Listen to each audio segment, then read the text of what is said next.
Chapter 70. Our deeds still travel with us from afar, and what we have been makes us what we are. Bulstrode's first object after Lydgate had left Stone Court was to examine Raffles's pockets, which he imagined were sure to carry signs in the shape of hotel bills of the places he had stopped in, if he had not told the truth in saying that he had come straight from Liverpool because he was ill and had no money. There were various bills crammed into his pocket-book, but none of a later date than Christmas at any other place, except one, which bore date that morning. This was crumpled up with a handbill about a horse fair in one of his tail pockets, and represented the cost of 3 days' stay at an inn at Bilkley, where the fair was held, a town at least 40 miles from Middlemarch. The bill was heavy, and since Raffles had no luggage with him, it seemed probable that he had left his portmanteau behind in payment, in order to save money for his travelling fare, for his purse was empty,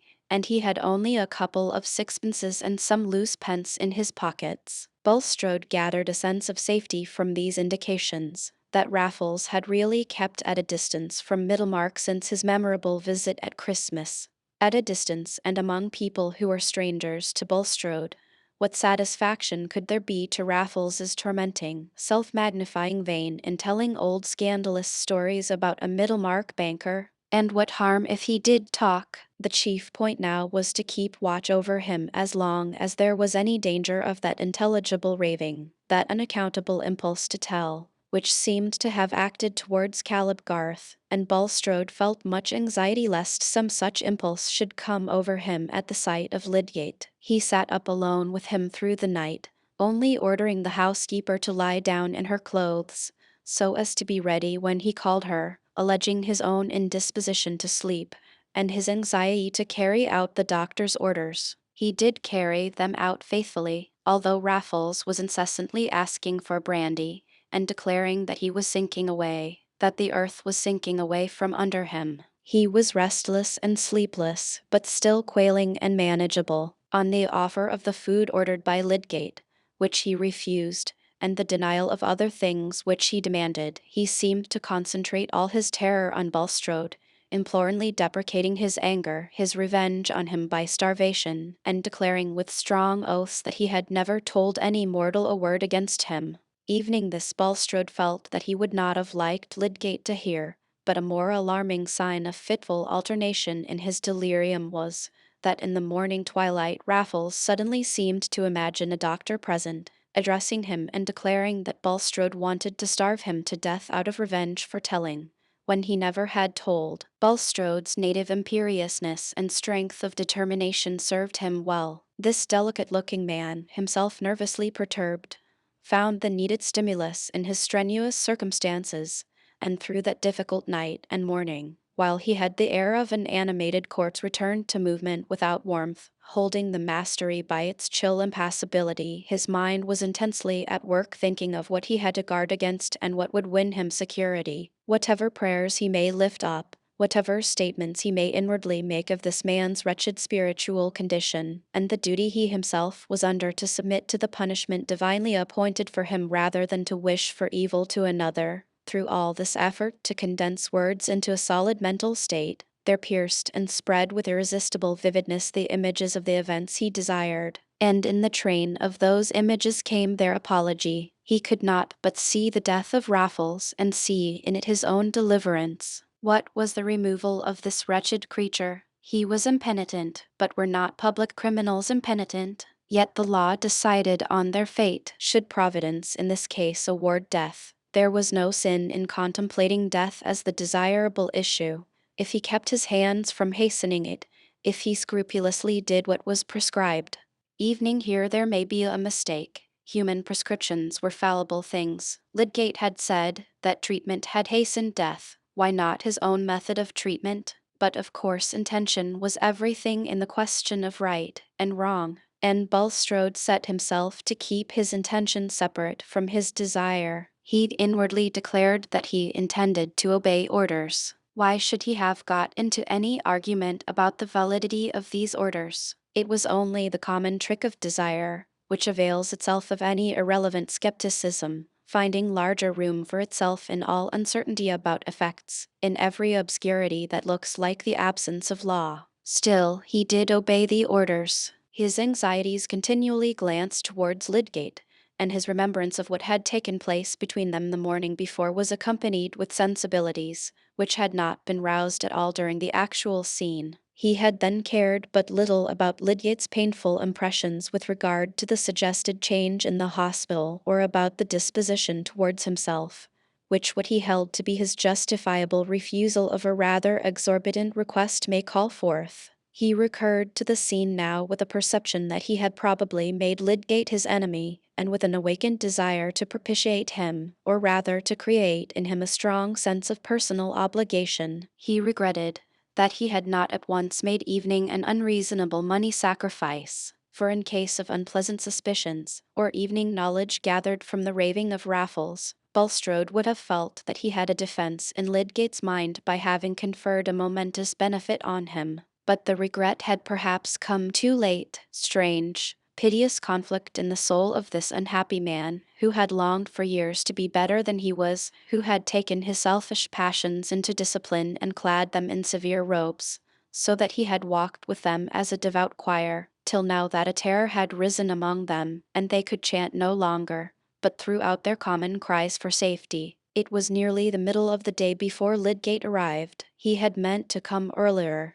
but had been detained, he said, and his shattered looks were noticed by Bulstrode. But he immediately threw himself into the consideration of the patient, and inquired strictly into all that had occurred. Raffles was worse, would take hardly any food, was persistently wakeful and restlessly raving, but still not violent. Contrary to Bulstrode's alarmed expectation, he took little notice of Lydgate's presence, and continued to talk or murmur incoherently. "What do you think of him?" said Bulstrode in private. "The symptoms are worse. You are less hopeful?" "No, I still think he may come round." "Are you going to stay here yourself?" said Lydgate, looking at Bulstrode with an abrupt question, which made him uneasy, though in reality it was not due to any suspicious conjecture. "Yes, I think so," said Bulstrode, governing himself and speaking with deliberation. "Mrs. Bulstrode is advised of the reasons which detain me. Mrs.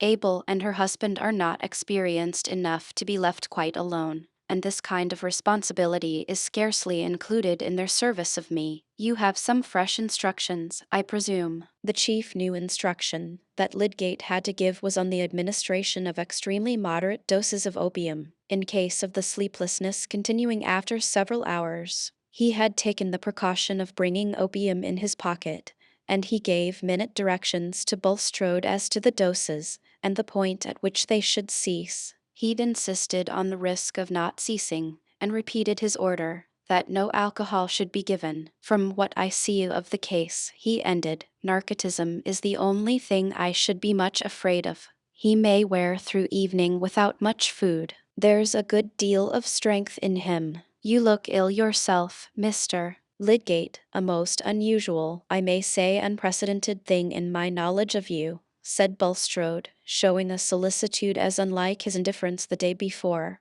as his present recklessness about his own fatigue was unlike his habitual self-cherishing anxiety. "I fear you are harassed." "Yes, I am," said Lydgate, brusquely, holding his hat and ready to go. "Something new, I fear," said Bulstrode, inquiringly. "Pray be seated." "No, thank you," said Lydgate, with some hauteur. "I mentioned to you yesterday what was the state of my affairs. There is nothing to add, except that the execution has since then been actually put into my house. One can tell a good deal of trouble in a short sentence. I will say good morning." "Stay, Mr. Lydgate, stay," said Bulstrode. "I have been reconsidering this subject. I was yesterday taken by surprise and saw it superficially. Mrs. Bulstrode is anxious for her niece, and I myself should grieve at a calamitous change in your position. Claims on me are numerous, but on reconsideration, I esteem it right that I should incur a small sacrifice rather than leave you unaided. You said, I think, that £1,000 would suffice entirely to free you from your burthens, and enable you to recover a firm stand. Yes, said Lydgate, a great leap of joy within him surmounting every other feeling. That would pay all my debts, and leave me a little on hand. I could set about economizing in our way of living, and by my practice may look up. If you will wait a moment, Mr. Lydgate, I will draw a check to that amount. I am aware that help, to be effectual in these cases, should be thorough. While Bulstrode wrote, Lydgate turned to the window thinking of his home, thinking of his life with its good start saved from frustration, its good purposes still unbroken. You can give me a note of hand for this, Mr. Lydgate, said the banker, advancing towards him with the check. And by, I hope, you may be in circumstances gradually to repay me. Meanwhile, I have pleasure in thinking that you will be released from further difficulty. I am deeply obliged to you, said Lydgate. You have restored to me the prospect of working with some happiness and some chance of good. It appeared to him a very natural movement in Bulstrode that he should have reconsidered his refusal. It corresponded with the more munificent side of his character. But as he put his hack into a canter, that he may get the sooner home, and tell the good news to Rosamond, and get cash at the bank to pay over to Dover's agent, there crossed his mind, with an unpleasant impression, as from a dark-winged flight of evil augury across his vision, the thought of that contrast in himself which a few months had brought, that he should be overjoyed at being under a strong personal obligation, that he should be overjoyed at getting money for himself from Bulstrode. The banker felt that he had done something to nullify one cause of uneasiness, and yet he was scarcely the easier. He did not measure the quantity of diseased motive which had made him wish for Lydgate's goodwill, but the quantity was none the less actively there, like an irritating agent in his blood. A man vows, and yet will not cast away the means of breaking his vow. Is it that he distinctly means to break it? Not at all, but the desires which tend to break it are at work in him dimly, and make their way into his imagination, and relax his muscles in the very moments when he is telling himself over again the reasons for his vow. Raffles, recovering quickly, returning to the free use of his odious powers, how could Bulstrode wish for that? Raffles dead was the image that brought release, and indirectly he prayed for that way of release, beseeching that, if it were possible, the rest of his days here below may be freed from the threat of an ignominy which would break him utterly as an instrument of God's service. Lydgate's opinion was not on the side of promise that this prayer would be fulfilled, and as the day advanced, Bulstrode felt himself getting irritated at the persistent life in this man, whom he would fain have seen sinking into the silence of death. Imperious will stirred murderous impulses towards this brute life, over which will, by itself, had no power. He said inwardly that he was getting too much worn. He would not sit up with the patient tonight, but leave him to Mrs. Abel, who, if necessary, could call her husband. At 6 o'clock, Raffles, having had only fitful perturbed snatches of sleep, from which he waked with fresh restlessness and perpetual cries that he was sinking away, Bulstrode began to administer the opium according to Lydgate's directions. At the end of half an hour or more he called Mrs. Abel and told her that he found himself unfit for further watching. He must now consign the patient to her care, and he proceeded to repeat to her Lydgate's directions as to the quantity of each dose. Mrs. Abel had not before known anything of Lydgate's prescriptions. She had simply prepared and brought whatever Bulstrode ordered, and had done what he pointed out to her. She began now to ask what else she should do besides administering the opium. Nothing at present, except the offer of the soup or the soda water. You can come to me for further directions. Unless there is any important change, I shall not come into the room again tonight. You will ask your husband for help if necessary. I must go to bed early. You've much need, sir, I'm sure, said Mrs. Abel, and to take something more strengthening than what you've done. Bulstrode went away now without anxiety as to what Raffles may say in his raving, which had taken on a muttering incoherence not likely to create any dangerous belief. At any rate he must risk this. He went down into the wainscoted parlor first, and began to consider whether he would not have his horse saddled and go home by the moonlight, and give up caring for earthly consequences. Then he wished that he had begged Lydgate to come again that evening. Perhaps he may deliver a different opinion and think that Raffles was getting into a less hopeful state. Should he send for Lydgate? If Raffles were really getting worse and slowly dying, Bulstrode felt that he could go to bed and sleep in gratitude to Providence. But was he worse? Lydgate may come and simply say that he was going on as he expected, and predict that he would by and by fall into a good sleep and get well. What was the use of sending for him? Bulstrode shrank from that result. No ideas or opinions could hinder him from seeing the one probability to be that Raffles recovered would be just the same man as before, with his strength as a tormentor renewed, obliging him to drag away his wife to spend her years apart from her friends and native place, carrying an alienating suspicion against him in her heart. He had sat an hour and a half in this conflict by the firelight only, when a sudden thought made him rise and light the bed candle, which he had brought down with him. The thought was that he had not told Mrs. Abel when the doses of opium must cease. He took hold of the candlestick, but stood motionless for a long while. She may already have given him more than Lydgate had prescribed, but it was excusable in him that he should forget part of an order in his present wearied condition. He walked upstairs, candle in hand, not knowing whether he should immediately enter his own room and go to bed, or turn to the patient's room and rectify his omission. He paused in the passage, with his face turned towards Raffles's room, and he could hear him moaning and murmuring. He was not asleep, then. Who could know that Lydgate's prescription would not be better disobeyed than followed? Since there was still no sleep, he turned into his own room. Before he had quite undressed, Mrs. Abel rapped at the door. He opened it an inch, so that he could hear her speak low. "If you please, sir, should I have no brandy nor nothing to give the poor creetur? He feels sinking away, and nothing else will he swaller, and but little strength in it, if he did, only the opium. And he says more and more he's sinking down through the earth." To her surprise, Mr. Bulstrode did not answer. A struggle was going on within him. "I think he must die for want o' support, if he goes on in that way. When I nursed my poor master, Mr. Robison, I had to give him port wine and brandy constant, and a big glass at a time," added Mrs.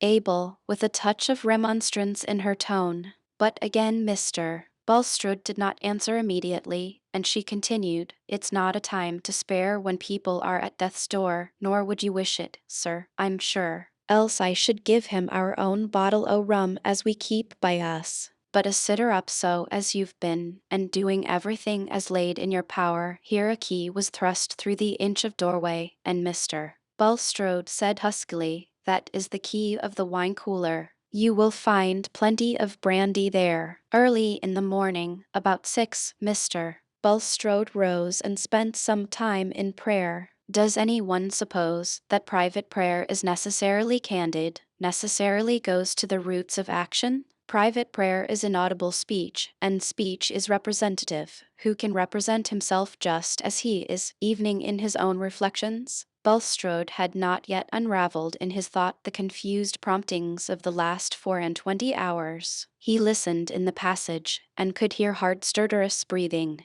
Then he walked out in the garden, and looked at the early rime on the grass and fresh spring leaves. When he re-entered the house, he felt startled at the sight of Mrs. Abel. "How is your patient? Asleep, I think," he said, with an attempt at cheerfulness in his tone. "He's gone very deep, sir," said Mrs. Abel. "He went off gradual between 3 and 4 o'clock. Would you please to go and look at him? I thought it no harm to leave him. My man's gone afield, and the little girl's seeing to the kettles." Bulstrode went up. At a glance he knew that Raffles was not in the sleep which brings revival, but in the sleep which streams deeper and deeper into the gulf of death. He looked round the room, and saw a bottle with some brandy in it, and the almost empty opium phial. He put the phial out of sight, and carried the brandy bottle downstairs with him, locking it again in the wine cooler. While breakfasting he considered whether he should ride to Middlemarch at once, or wait for Lydgate's arrival. He decided to wait and told Mrs. Abel that she may go about her work. He could watch in the bedchamber as he sat there and beheld the enemy of his peace going irrevocably into silence. He felt more at rest than he had done for many months. His conscience was soothed by the enfolding wing of secrecy, which seemed just then like an angel sent down for his relief. He drew out his pocket-book to review various memoranda there as to the arrangements he had projected and partly carried out in the prospect of quitting Middlemarch, and considered how far he would let them stand or recall them, now that his absence would be brief. Some economies, which he felt desirable, may still find a suitable occasion in his temporary withdrawal from management, and he hoped still that Mrs. Casaubon would take a large share in the expenses of the hospital. In that way the moments passed, until a change in the stertorous breathing was marked enough to draw his attention wholly to the bed, and forced him to think of the departing life, which had once been subservient to his own, which he had once been glad to find base enough for him to act on as he would. It was his gladness then, which impelled him now to be glad that the life was at an end. And who could say that the death of Raffles had been hastened? Who knew what would have saved him? Lydgate arrived at 10:30, in time to witness the final pause of the breath. When he entered the room, Bulstrode observed a sudden expression in his face, which was not so much surprise as a recognition that he had not judged correctly. He stood by the bed in silence for some time, with his eyes turned on the dying man, but with that subdued activity of expression which showed that he was carrying on an inward debate. "When did this change begin?" said he, looking at Bulstrode. "I did not watch by him last night," said Bulstrode. "I was overworn, and left him under Mrs. Abel's care. She said that he sank into sleep between 3 and 4 o'clock. When I came in before 8 he was nearly in this condition." Lydgate did not ask another question, but watched in silence until he said, "It's all over." This morning Lydgate was in a state of recovered hope and freedom. He had set out on his work with all his old animation, and felt himself strong enough to bear all the deficiencies of his married life, and he was conscious that Bulstrode had been a benefactor to him, but he was uneasy about this case. He had not expected it to terminate as it had done, yet he hardly knew how to put a question on the subject to Bulstrode without appearing to insult him, and, if he examined the housekeeper, why, the man was dead. There seemed to be no use in implying that somebody's ignorance or imprudence had killed him, and after all he himself may be wrong. He and Bulstrode rode back to Middlemarch together, talking of many things, chiefly cholera and the chances of the Reform Bill in the House of Lords, and the firm resolve of the political unions. Nothing was said about Raffles, except that Bulstrode mentioned the necessity of having a grave for him in Lowick churchyard, and observed that, so far as he knew, the poor man had no connections, except Rigg, whom he had stated to be unfriendly towards him. On returning home Lydgate had a visit from Mr. Fairbrother. The vicar had not been in the town the day before, but the news that there was an execution in Lydgate's house had got to Lowick by the evening, having been carried by Mr. Spicer, shoemaker and parish clerk, who had it from his brother, the respectable bell-hanger in Lowick Gate. Since that evening, when Lydgate had come down from the billiard-room with Fred Vincey, Mr. Fairbrother's thoughts about him had been rather gloomy. Playing at the Green Dragon once or oftener may have been a trifle in another man, but in Lydgate it was one of several signs that he was getting unlike his former self. He was beginning to do things for which he had formerly evening an excessive scorn. Whatever certain dissatisfactions in marriage, which some silly tinklings of gossip had given him hints of, may have to do with this change, Mr. Fairbrother felt sure that it was chiefly connected with the debts which were being more and more distinctly reported, and he began to fear that any notion of Lydgate's having resources or friends in the background must be quite illusory. The rebuff he had met with in his first attempt to win Lydgate's confidence disinclined him to a second, but this news of the execution being actually in the house determined the vicar to overcome his reluctance. Lydgate had just dismissed a poor patient, in whom he was much interested, and he came forward to put out his hand with an open cheerfulness which surprised Mr. Fair brother, could this too be a proud rejection of sympathy and help? Never mind, the sympathy and help should be offered. How are you, Lydgate? I came to see you because I had heard something which made me anxious about you, said the vicar, in the tone of a good brother, only that there was no reproach in it. They were both seated by this time, and Lydgate answered immediately. I think I know what you mean. You had heard that there was an execution in the house. Yes, is it true? It was true, said Lydgate, with an air of freedom, as if he did not mind talking about the affair now. But the danger is over. The debt is paid. I am out of my difficulties now. I shall be freed from debts, and able, I hope, to start afresh on a better plan. I am very thankful to hear it, said the vicar, falling back in his chair, and speaking with that low-toned quickness which often follows the removal of a load. I like that better than all the news in the Times. I confess I came to you with a heavy heart. Thank you for coming, said Lydgate, cordially. I can enjoy the kindness all the more because I am happier. I have certainly been a good deal crushed. I'm afraid I shall find the bruises still painful by and by, he added, smiling rather sadly, but just now I can only feel that the torture screw is off. Mr. Fairbrother was silent for a moment, and then said earnestly, My dear fellow, let me ask you one question. Forgive me if I take a liberty. I don't believe you will ask anything that ought to offend me. Then, this is necessary to set my heart quite at rest. You have not, have you, in order to pay your debts, incurred another debt which may harass you worse hereafter? No, said Lydgate, coloring slightly. There is no reason why I should not tell you, since the fact is so, that the person to whom I am indebted is Bulstrode. He has made me a very handsome advance, £1,000, and he can afford to wait for repayment. Well, that is generous, said Mr. Fairbrother, compelling himself to approve of the man whom he disliked. His delicate feeling shrank from dwelling evening in his thought on the fact that he had always urged Lydgate to avoid any personal entanglement with Bulstrode. He added immediately,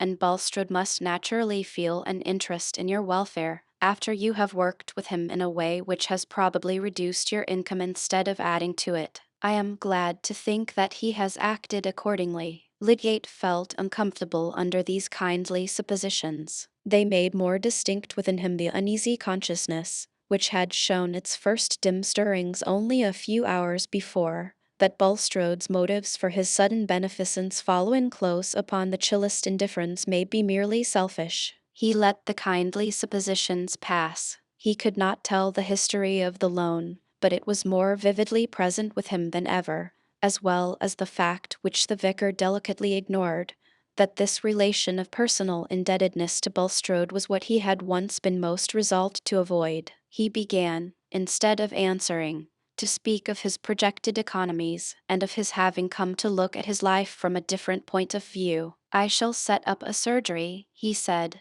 I really think I made a mistaken effort in that respect, and if Rosamond will not mind, I shall take an apprentice. I don't like these things, but if one carries them out faithfully they are not really lowering. I have had a severe galling to begin with, that will make the small rubs seem easy. Poor Lydgate, the if Rosamond will not mind, which had fallen from him involuntarily as part of his thought, was a significant mark of the yoke he bore. But Mr.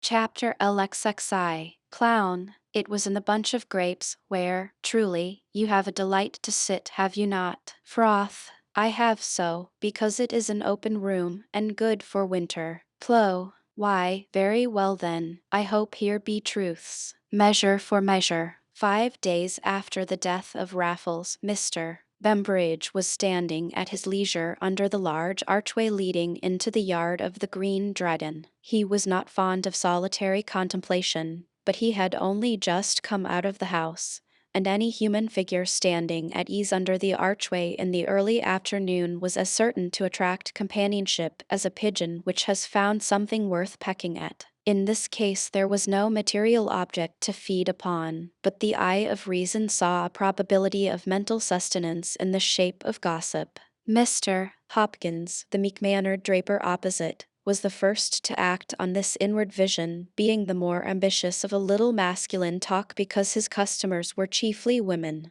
Mr. Bembridge was rather curt to the draper, feeling that Hopkins was of course glad to talk to him, but that he was not going to waste much of his talk on Hopkins. Soon, however, there was a small cluster of more important listeners who were either deposited from the passers-by or had sauntered to the spot expressly to see if there were anything going on at the Green Dragon, and Mr. Bembridge was finding it worth his while to say many impressive things about the fine studs he had been seeing, and the purchases he had made on a journey in the north from which he had just returned. Gentlemen present were assured that when they could show him anything to cut out a blood mare, a bay, rising four, which was to be seen at Doncaster if they chose to go and look at it, Mr. Bembridge would gratify them by being shot from here to Hereford. Also, a pair of blacks which he was going to put into the break recalled vividly to his mind a pair which he had sold to Faulkner in 19 for 100 guineas, and which Faulkner had sold for 162 months later, any gent who could disprove this statement being offered the privilege of calling Mr. Bembridge by a very ugly name until the exercise made his throat dry. When the discourse was at this point of animation, came up Mr. Frank Hawley. He was not a man to compromise his dignity by lounging at the Green Dragon, but happening to pass along the High Street and seeing Bembridge on the other side, he took some of his long strides across to ask the horse-dealer whether he had found the first-rate gig horse which he had engaged to look for. Mr. Hawley was requested to wait until he had seen a grey selected at Bilkley. If that did not meet his wishes to a hair, Bembridge did not know a horse when he saw it, which seemed to be the highest conceivable unlikelihood.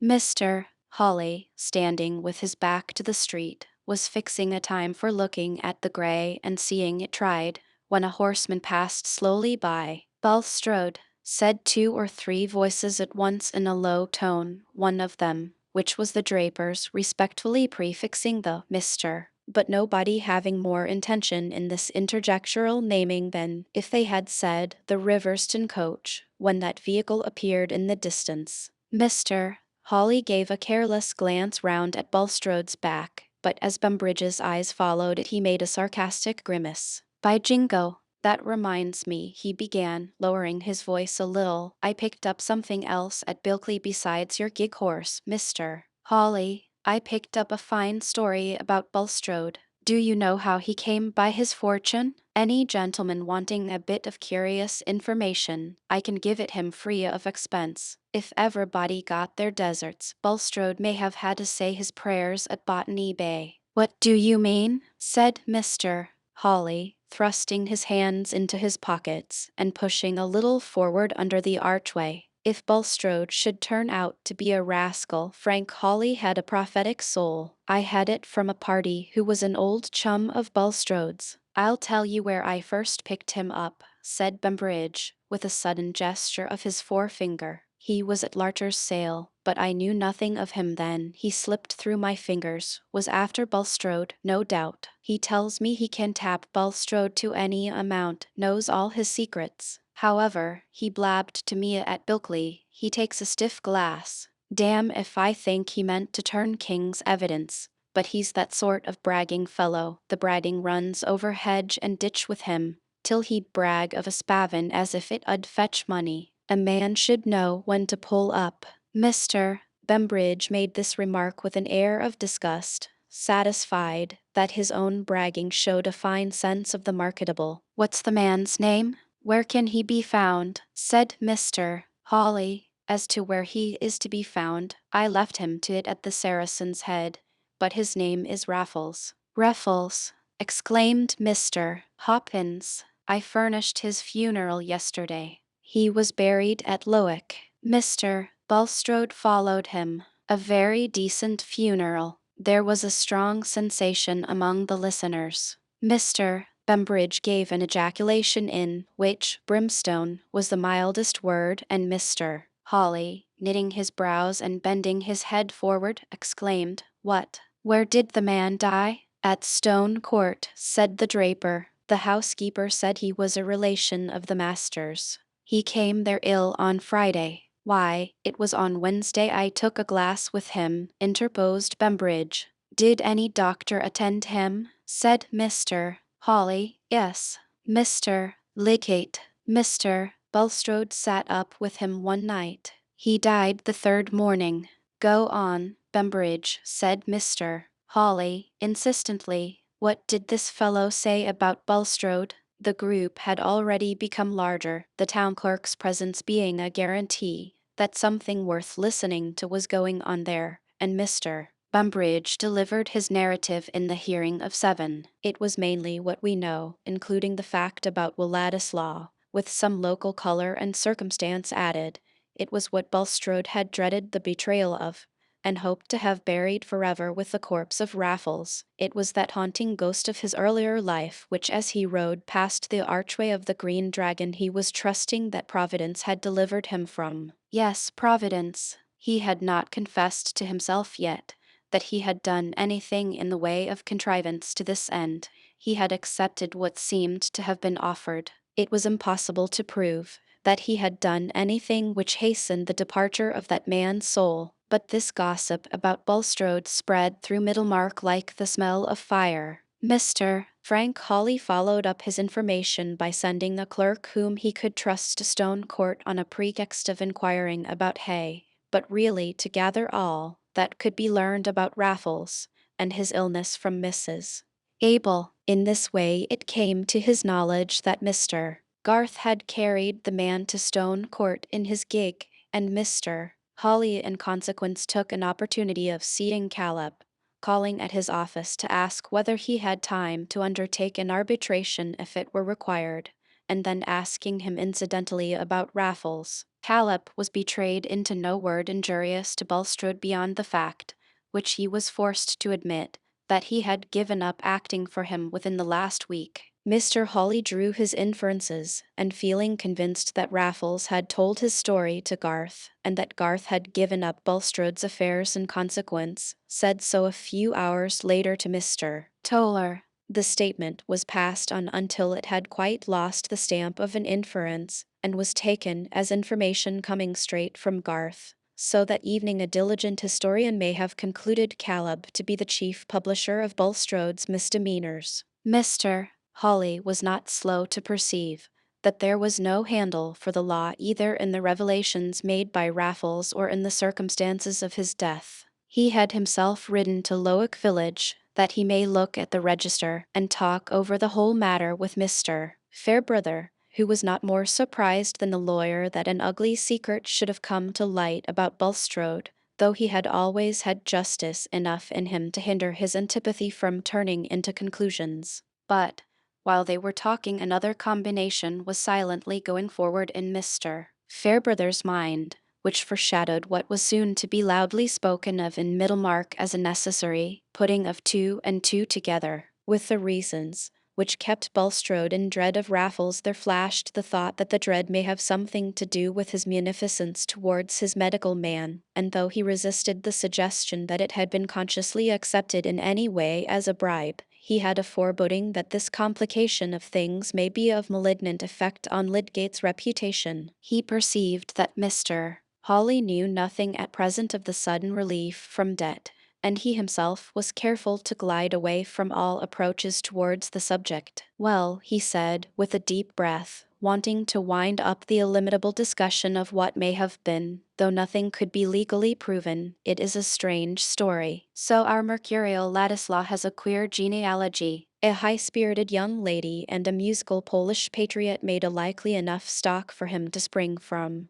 But I should never have suspected a grafting of the Jew pawnbroker. However, there's no knowing what a mixture will turn out beforehand. Some sorts of dirt serve to clarify. It's just what I should have expected, said Mr. Hawley, mounting his horse. Any cursed alien blood, Jew, Corsican, or gypsy. I know he's one of your black sheep, Hawley, but he is really a disinterested, unworldly fellow, said Mr. Fairbrother, smiling. Aye, that is your Whiggish twist, said Mr. Hawley, who had been in the habit of saying apologetically that Fairbrother was such a damned pleasant good-hearted fellow you would mistake him for a Tory. Mr. Polly rode home without thinking of Lydgate's attendance on Raffles in any other light than as a piece of evidence on the side of Bulstrode, but the news that Lydgate had all at once become able not only to get rid of the execution in his house, but to pay all his debts in Middlemarch was spreading fast, gathering round it conjectures and comments which gave it new body and impetus, and soon filling the ears of other persons besides Mr. Hawley, who were not slow to see a significant relation between the sudden command of money and Bulstrode's desire to stifle the scandal of Raffles. That the money came from Bulstrode would infallibly have been guessed evening if there had been no direct evidence of it, for it had beforehand entered into the gossip about Lydgate's affairs, that neither his father-in-law nor his own family would do anything for him, and direct evidence was furnished not only by a clerk at the bank, but by innocent Mrs. Bulstrode herself, who mentioned the loan to Mrs. Plymdale, who mentioned it to her daughter-in-law of the house of Toller, who mentioned it generally. The business was felt to be so public and important that it required dinners to feed it, and many invitations were just then issued and accepted on the strength of this scandal concerning Bulstrode and Lydgate. Wives, widows, and single ladies took their work and went out to tea oftener than usual, and all public conviviality, from the Green Dragon to Dollops, gathered a zest which could not be won from the question whether the Lords would throw out the Reform Bill, for hardly anybody doubted that some scandalous reason or other was at the bottom of Bulstrode's liberality to Lydgate. Mr. Hawley truly, in the first instance, invited a select party, including the two physicians, with Mr. Toller and Mr. Wrench, expressly to hold a close discussion as to the probabilities of Raffles's illness, reciting to them all the particulars which had been gathered from Mrs. Abel in connection with Lydgate's certificate that the death was due to delirium tremens, and the medical gentlemen, who all stood undisturbedly on the old paths in relation to this disease, declared that they could see nothing in these particulars which could be transformed into a positive ground of suspicion, but the moral grounds of suspicion remained. The strong motives Bulstrode clearly had for wishing to be rid of Raffles, and the fact that at this critical moment he had given Lydgate the help which he must for some time have known the need for, the disposition, moreover, to believe that Bulstrode would be unscrupulous, and the absence of any indisposition to believe that Lydgate may be as easily bribed as other haughty-minded men when they have found themselves in want of money, even if the money had been given merely to make him hold his tongue about the scandal of Bulstrode's earlier life. The fact threw an odious light on Lydgate, who had long been sneered at as making himself subservient to the banker for the sake of working himself into predominance, and discrediting the elder members of his profession. Therefore, in spite of the negative as to any direct sign of guilt in relation to the death at Stone Court, Mr. Hawley's select party broke up with the sense that the affair had an ugly look, but this vague conviction of indeterminable guilt, which was enough to keep up much head-shaking and biting innuendo evening among substantial professional seniors, had for the general mind all the superior power of mystery over fact. Everybody liked better to conjecture how the thing was than simply to know it, for conjecture soon became more confident than knowledge, and had a more liberal allowance for the incompatible. Evening the more definite scandal concerning Bulstrode's earlier life was, for some minds, melted into the mass of mystery, as so much lively metal to be poured out in dialogue, and to take such fantastic shapes as heaven pleased. This was the tone of thought chiefly sanctioned by Mrs. Dollop, the spirited landlady of the Tankard in Slaughter Lane, who had often to resist the shallow pragmatism of customers disposed to think that their reports from the outer world were of equal force with what had come up in her mind. How it had been brought to her she didn't know, but it was there before her as if it had been scored with the chalk on the chimney board. As Bulstrode should say, his inside was that black as if the hairs of his head knowed the thoughts of his heart, he'd tear 'em up by the roots. "That's odd," said Mr. Limp, a meditative shoemaker, with weak eyes and a piping voice. "Why, I read in the Trumpet that was what the Duke of Wellington said when he turned his coat and went over to the Romans." "Very like," said Mrs. Dollop. "If one rascal said it, it's more reason why another should." but hypocrite as he's been, and holding things with that high hand, as there was no parson I the country good enough for him, he was forced to take old Harry into his counsel, and old Harry's been too many for him. Aye, he's a complice you can't send out o' the country, said Mr. Crabbe, the glazier, who gathered much news and groped among it dimly, but by what I can make out, there's them says Bulstrode was for running away, for fear o' being found out,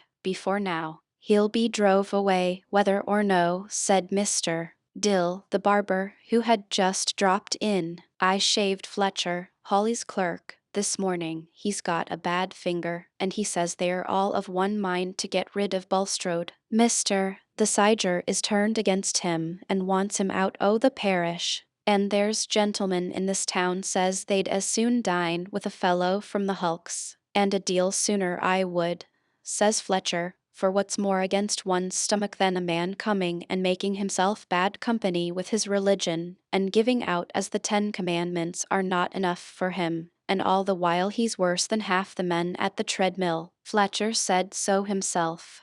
It'll be a bad thing for the town, though, if Bulstrode's money goes out of it, said Mr. Limp, quaveringly. Ah, there's better folks spend their money worse, said a firm-voiced Dyer, whose crimson hands looked out of keeping with his good-natured face. But he won't keep his money, by what I can make out, said the glazier. Don't they say as there's somebody can strip it off him? By what I can understand, they could take every penny off him, if they went to lawing. No such thing, said the barber, who felt himself a little above his company at Dollops, but liked it none the worse. Fletcher says it's no such thing. He says they may prove over and over again whose child this young Ladislaw was, and they'd do no more than if they proved I came out of the fens. He couldn't touch a penny. Look you there now, said Mrs.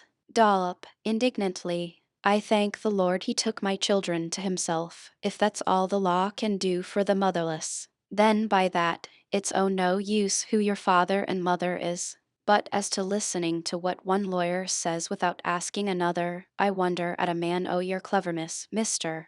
Dill. It's well known there's always 2 sides, if no more, else who'd go to law, I should like to know. It's a poor tale, with all the law as there is up and down, if it's no use proving whose child you are. Fletcher may say that if he likes, but I say, don't Fletcher me. Mr. Dill affected to laugh in a complimentary way at Mrs. Dollop, as a woman who was more than a match for the lawyers, being disposed to submit to much twitting from a landlady who had a long score against him. If they come to lawing, and it's all true as folks say, there's more to be looked to nor money, said the glazier. There's this poor creetur as is dead and gone, by what I can make out. He'd seen the day when he was a deal finer gentleman nor Bulstrode. Finer gentleman, I'll warrant him, said Mrs. Dollop, and a far personabler man, by what I can hear. As I said when Mr. Baldwin, the tax-gatherer, comes in, standing where you sit, and says Bulstrode got all his money as he brought into this town by thieving and swindling, I said, you don't make me no wiser, Mr. Baldwin. It's set my blood creeping to look at him ever sin here he came into Slaughter Lane wanting to buy the house over my head.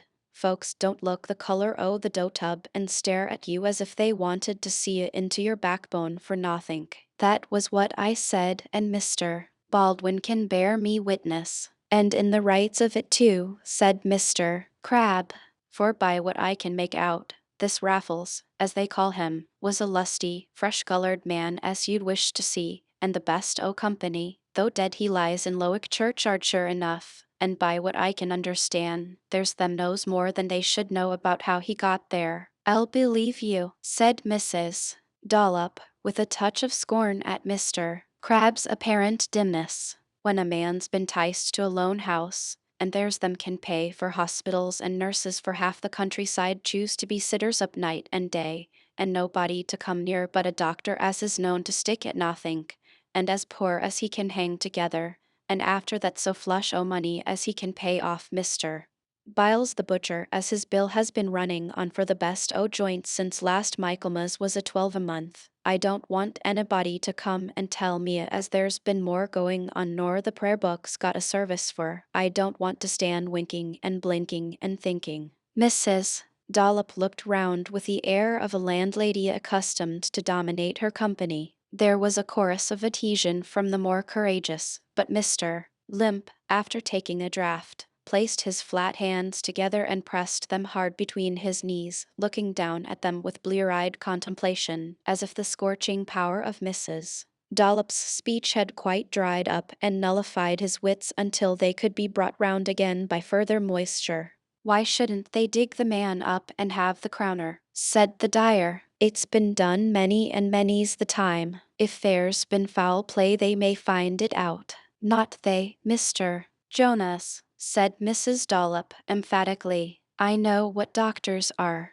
They're a deal too cunning to be found out. And this Dr. Lydgate that's been for cutting up everybody before the breath was well out o' their body. It's plain enough what use he wanted to make o' looking into respectable people's insides. He knows drugs, you may be sure, as you can neither smell nor see, neither before they are swallowed nor after. Why, I've seen drops myself ordered by Dr. Gambit, as is our club doctor and a good character, and has brought more live children into the world nor ever another Middlemarch. I say I've seen drops myself as made no difference whether they was in the glass or out, and yet have griped you the next day. So I'll leave your own sense to judge. Don't tell me. All I say is, it's a mercy they didn't take this Dr. Lydgate onto our club.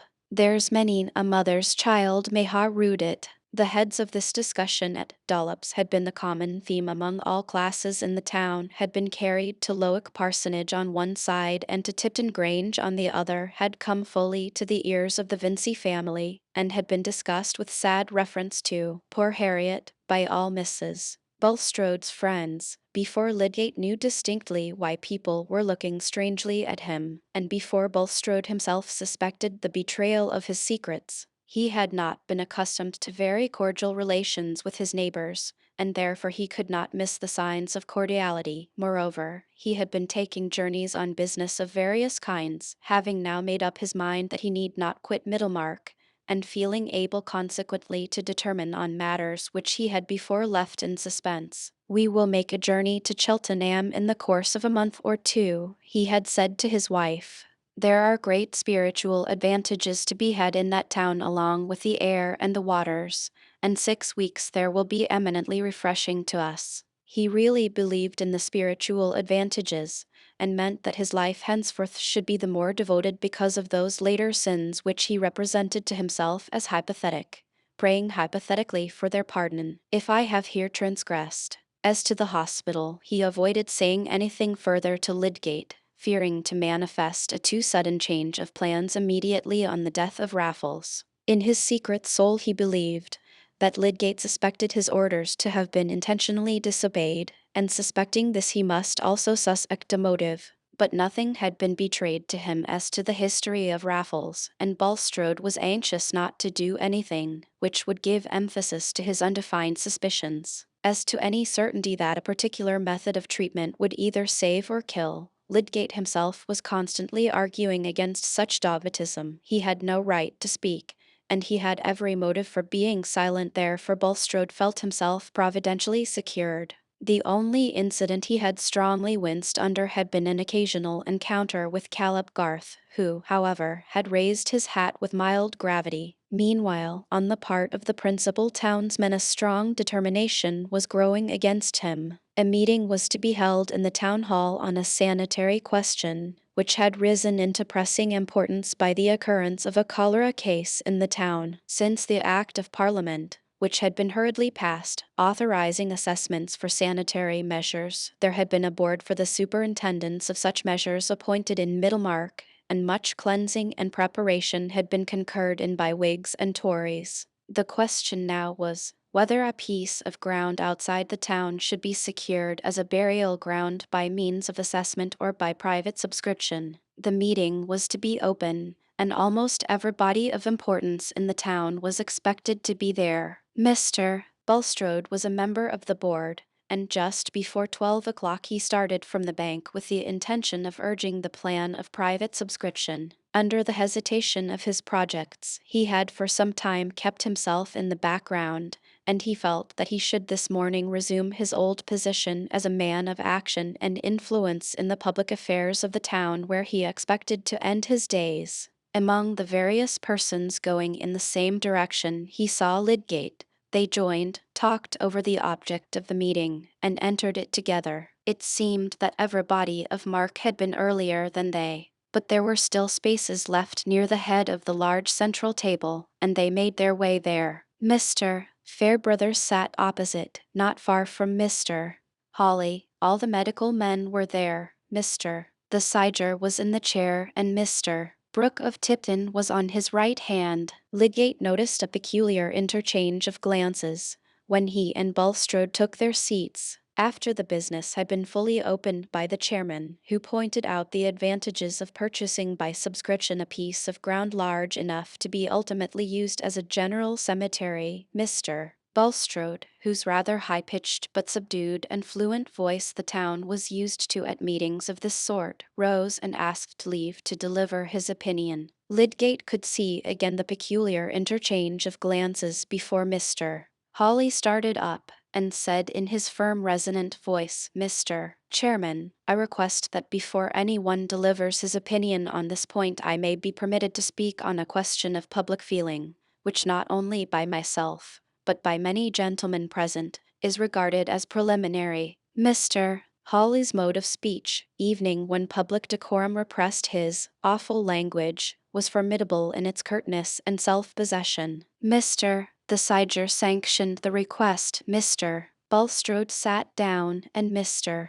Hawley continued, "In what I have to say, Mr. Chairman, I am not speaking simply on my own behalf. I am speaking with the concurrence and at the express request of no fewer than 8 of my fellow townsmen who are immediately around us. It is our united sentiment that Mr. Bulstrode should be called upon, and I do now call upon him, to resign public positions which he holds not simply as a taxpayer, but as a gentleman among gentlemen. There are practices and there are acts which, owing to circumstances, the law cannot visit, though they may be worse than many things which are legally punishable. Honest men and gentlemen, if they don't want the company of people who perpetrate such acts, have got to defend themselves as they best can, and that is what I and the friends whom I may call my clients in this affair are determined to do. I don't say that Mr. Bulstrode has been guilty of shameful acts, but I call upon him either publicly to deny and confute the scandalous statements made against him by a man now dead, and who died in his house, the statement that he was for many years engaged in nefarious practices, and that he won his fortune by dishonest procedures, or else to withdraw from positions which could only have been allowed him as a gentleman among gentlemen." All eyes in the room were turned on Mr. Bulstrode, who, since the first mention of his name, had been going through a crisis of feeling almost too violent for his delicate frame to support. Lydgate, who himself was undergoing a shock as from the terrible practical interpretation of some faint augury, felt, nevertheless, that his own movement of resentful hatred was checked by that instinct of the healer which thinks first of bringing rescue or relief to the sufferer. When he looked at the shrunken misery of Bulstrode's livid face, the quick vision that his life was after all a failure, that he was a dishonored man, and must quail before the glance of those towards whom he had habitually assumed the attitude of a reprover, that God had disowned him before men and left him unscreened to the triumphant scorn of those who were glad to have their hatred justified, the sense of utter futility in that equivocation with his conscience in dealing with the life of his accomplice, an equivocation which now turned venomously upon him with the full-grown fang of a discovered lie. All this rushed through him like the agony of terror which fails to kill, and leaves the ears still open to the returning wave of execration. The sudden sense of exposure after the re-established sense of safety came, not to the coarse organization of a criminal, but to the susceptible nerve of a man whose intensest being lay in such mastery and predominance as the conditions of his life had shaped for him. But in that intense being lay the strength of reaction. Through all his bodily infirmity there ran a tenacious nerve of ambitious self-preserving will, which had continually leaped out like a flame, scattering all doctrinal fears, and which, evening while he sat an object of compassion for the merciful was beginning to stir and glow under his ashy paleness. Before the last words were out of Mr. Hawley's mouth, Bulstrode felt that he should answer, and that his answer would be a retort.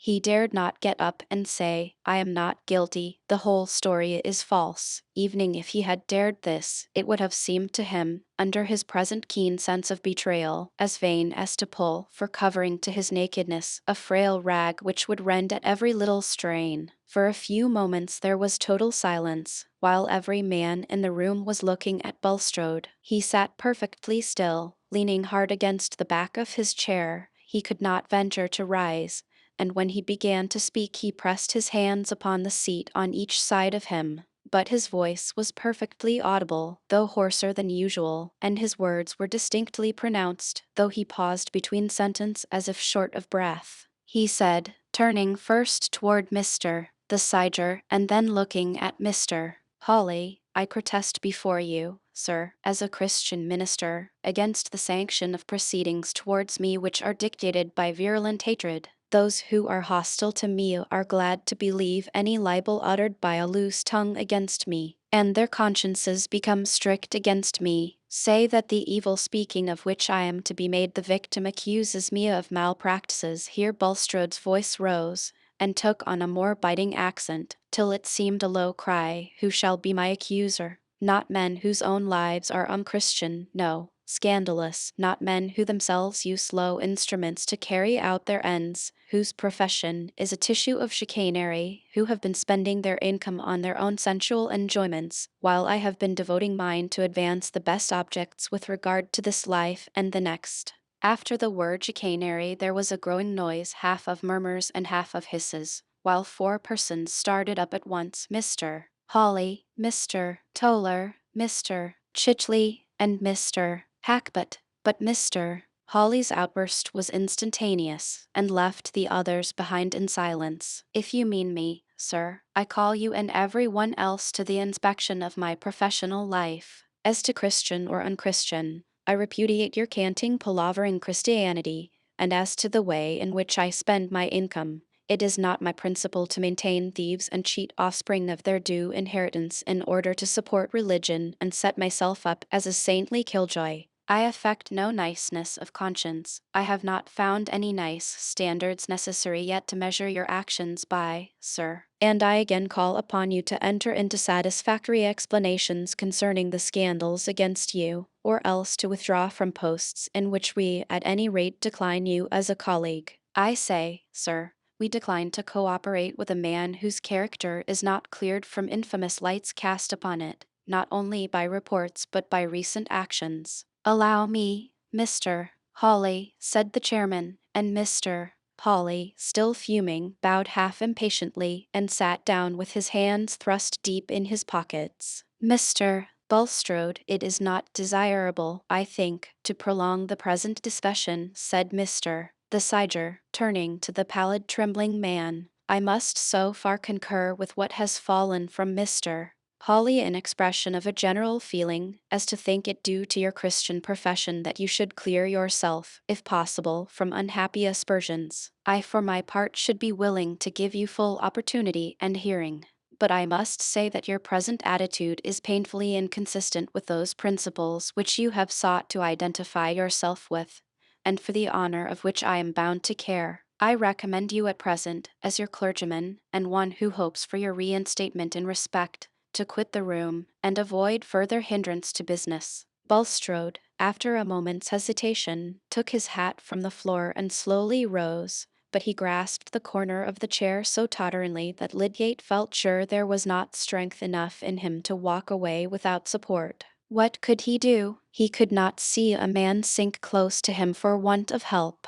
He rose and gave his arm to Bulstrode, and in that way led him out of the room. Yet this act, which may have been one of gentle duty and pure compassion, was at this moment unspeakably bitter to him. It seemed as if he were putting his sign manual to that association of himself with Bulstrode, of which he now saw the full meaning as it must have presented itself to other minds. He now felt the conviction that this man, who was leaning tremblingly on his arm, had given him the £1,000 as a bribe, and that somehow the treatment of Raffles had been tampered with from an evil motive. The inferences were closely linked enough. The town knew of the loan, believed it to be a bribe, and believed that he took it as a bribe. Poor Lydgate, his mind struggling under the terrible clutch of this revelation, was all the while morally forced to take Mr. Bulstrode to the bank, send a man off for his carriage, and wait to accompany him home. Meanwhile, the business of the meeting was dispatched and fringed off into eager discussion among various groups concerning this affair of Bulstrode and Lydgate.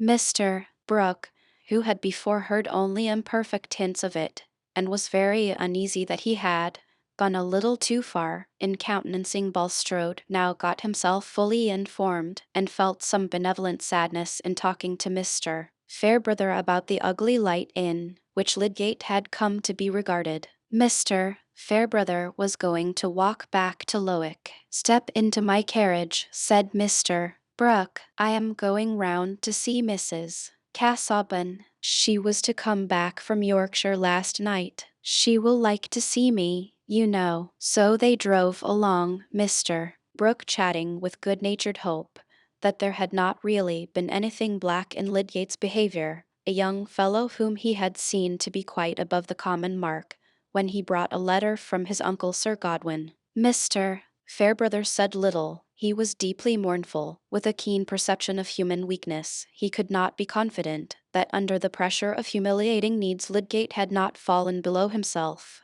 When the carriage drove up to the gate of the manor, Dorothea was out on the gravel and came to greet them. "Well, my dear," said Mr. Brooke, "we have just come from a meeting, a sanitary meeting, you know." "Was Mr. Lydgate there?" said Dorothea, who looked full of health and animation, and stood with her head bare under the gleaming April lights. "I want to see him and have a great consultation with him about the hospital. I have engaged with Mr. Bulstrode to do so." "Oh, my dear," said Mr. Brooke, "we have been hearing bad news, you know." They walked through the garden towards the churchyard gate, Mr. Fairbrother wanting to go on to the parsonage, and Dorothea heard the whole sad story. She listened with deep interest, and begged to hear twice over the facts and impressions concerning Lydgate. After a short silence, pausing at the churchyard gate and addressing Mr.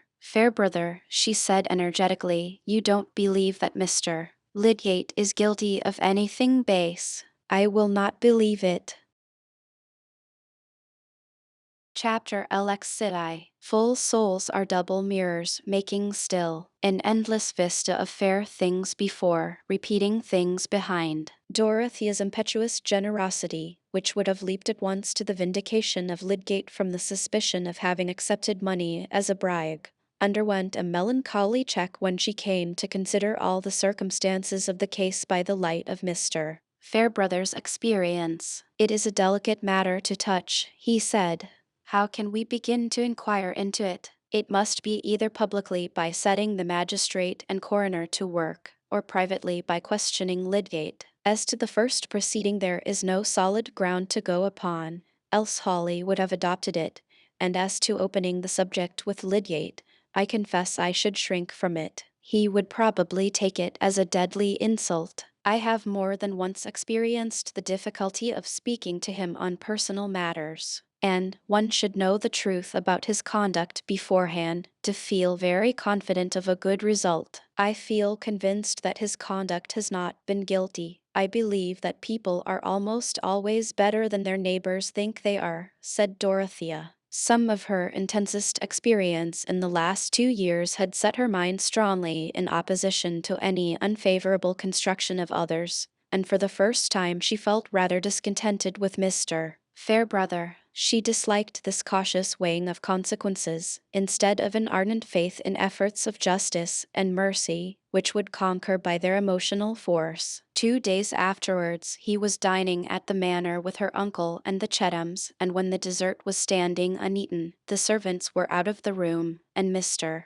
Brooke was nodding in a nap. She returned to the subject with renewed vivacity. "Mr. Lydgate would understand that if his friends hear a calumny about him their first wish must be to justify him. What do we live for, if it is not to make life less difficult to each other? I cannot be indifferent to the troubles of a man who advised me in my trouble and attended me in my illness. Dorothea's tone and manner were not more energetic than they had been when she was at the head of her uncle's table nearly 3 years before, and her experience since had given her more right to express a decided opinion. But Sir James Chatham was no longer the diffident and acquiescent suitor, he was the anxious brother-in-law, with a devout admiration for his sister, but with a constant alarm lest she should fall under some new illusion almost as bad as marrying Casaubon. He smiled much less when he said, exactly, it was more often an introduction to a dissentient opinion than in those submissive bachelor days, and Dorothea found to her surprise that she had to resolve not to be afraid of him, all the more because he was really her best friend. He disagreed with her now. But, Dorothea, he said remonstrantly, you can't undertake to manage a man's life for him in that way. Lydgate must know, at least he will soon come to know how he stands. If he can clear himself, he will. He must act for himself.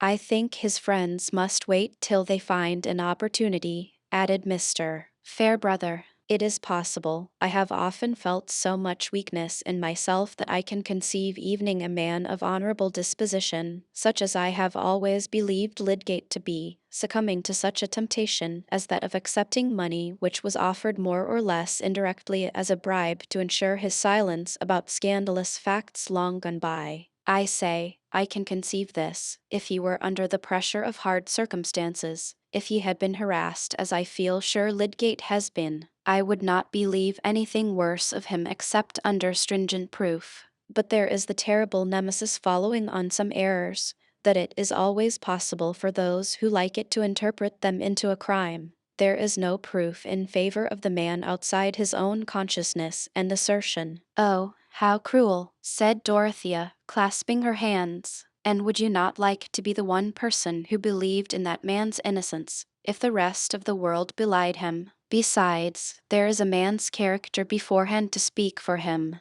But, my dear Mrs. Casaubon, said Mr. Fairbrother, smiling gently at her ardor, character is not cut in marble, it is not something solid and unalterable. It is something living and changing, and may become diseased as our bodies do. Then it may be rescued and healed, said Dorothea. I should not be afraid of asking Mr. Lydgate to tell me the truth, that I may help him. Why should I be afraid? Now that I am not to have the land, James, I may do as Mr. Bulstrode proposed, and take his place in providing for the hospital, and I have to consult Mr. Lydgate to know thoroughly what are the prospects of doing good by keeping up the present plans. There is the best opportunity in the world for me to ask for his confidence, and he would be able to tell me things which may make all the circumstances clear. Then we would all stand by him and bring him out of his trouble. People glorify all sorts of bravery except the bravery they may show on behalf of their nearest neighbors.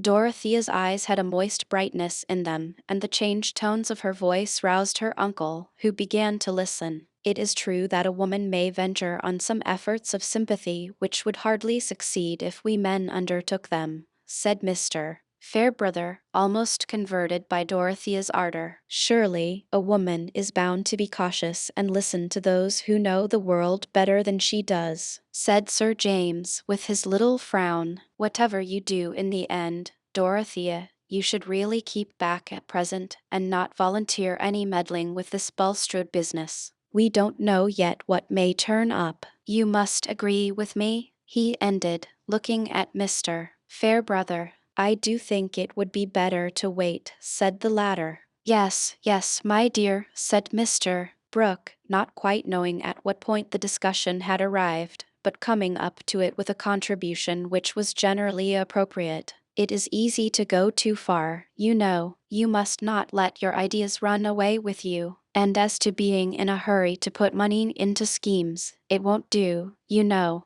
Garth has drawn me in uncommonly with repairs, draining, that sort of thing. I'm uncommonly out of pocket with one thing or another. I must pull up. As for you, Chatham, you are spending a fortune on those oak fences round your demesne. Dorothea, submitting uneasily to this discouragement, went with Celia into the library, which was her usual drawing room. "Now, Dodo, do listen to what James says," said Celia, "else you will be getting into a scrape. You always did, and you always will, when you set about doing as you please. And I think it is a mercy now after all that you have got James to think for you. He lets you have your plans, only he hinders you from being taken in, and that is the good of having a brother instead of a husband. A husband would not let you have your plans." "As if I wanted a husband," said Dorothea. "I only want not to have my feelings checked at every turn." Mrs.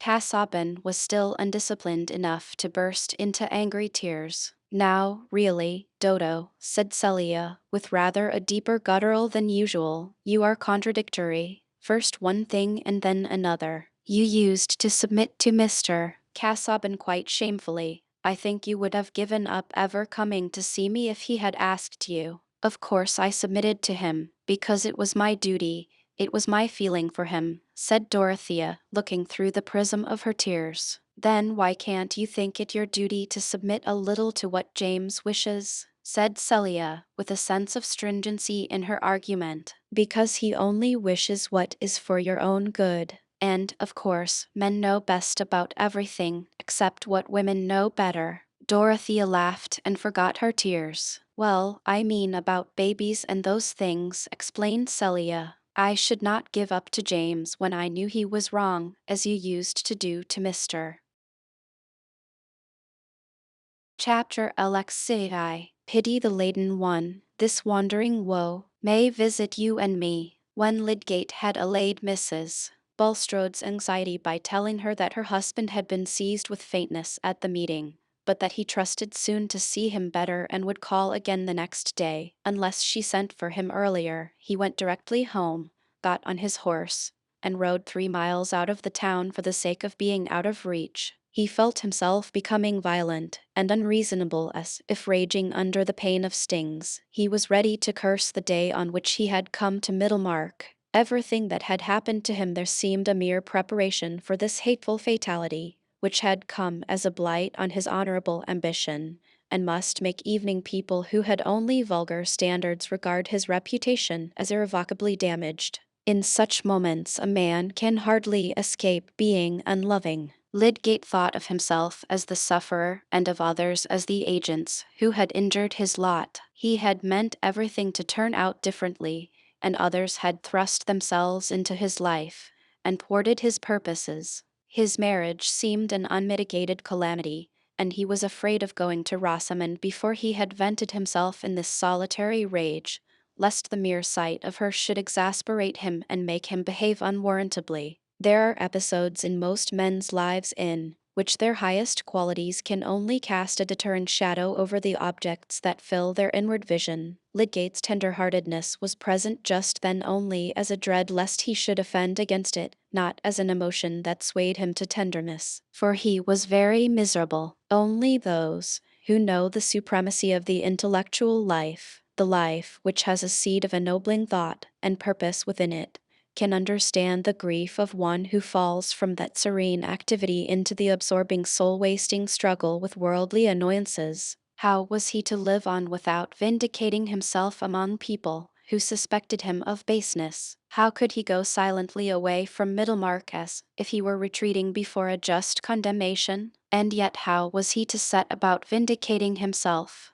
For that scene at the meeting, which he had just witnessed, although it had told him no particulars, had been enough to make his own situation thoroughly clear to him. Bulstrode had been in dread of scandalous disclosures on the part of Raffles. Lydgate could now construct all the probabilities of the case. "He was afraid of some betrayal in my hearing. All he wanted was to bind me to him by a strong obligation. That was why he passed on a sudden from hardness to liberality. And he may have tampered with the patient, he may have disobeyed my orders. I fear he did, but whether he did or not, the world believes that he somehow or other poisoned the man and that I winked at the crime, if I didn't help in it. And yet he may not be guilty of the last offense, and it is just possible that the change towards me may have been a genuine relenting, the effect of second thoughts such as he alleged. What we call the just possible is sometimes true, and the thing we find it easier to believe is grossly false.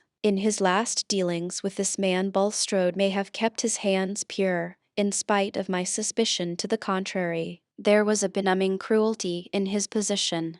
Even if he renounced every other consideration than that of justifying himself, if he met shrugs, cold glances, and avoidance as an accusation, and made a public statement of all the facts as he knew them, who would be convinced? It would be playing the part of a fool to offer his own testimony on behalf of himself, and say, "I did not take the money as a bribe." The circumstances would always be stronger than his assertion, and besides, to come forward and tell everything about himself must include declarations about Bulstrode, which would darken the suspicions of others against him. He must tell that he had not known of Raffles's existence when he first mentioned his pressing need of money to Bulstrode, and that he took the money innocently as a result of that communication, not knowing that a new motive for the loan may have arisen on his being called into this man. And after all, the suspicion of Bulstrode's motives may be unjust. But then came the question whether he should have acted in precisely the same way if he had not taken the money. Certainly, if Raffles had continued alive and susceptible of further treatment when he arrived,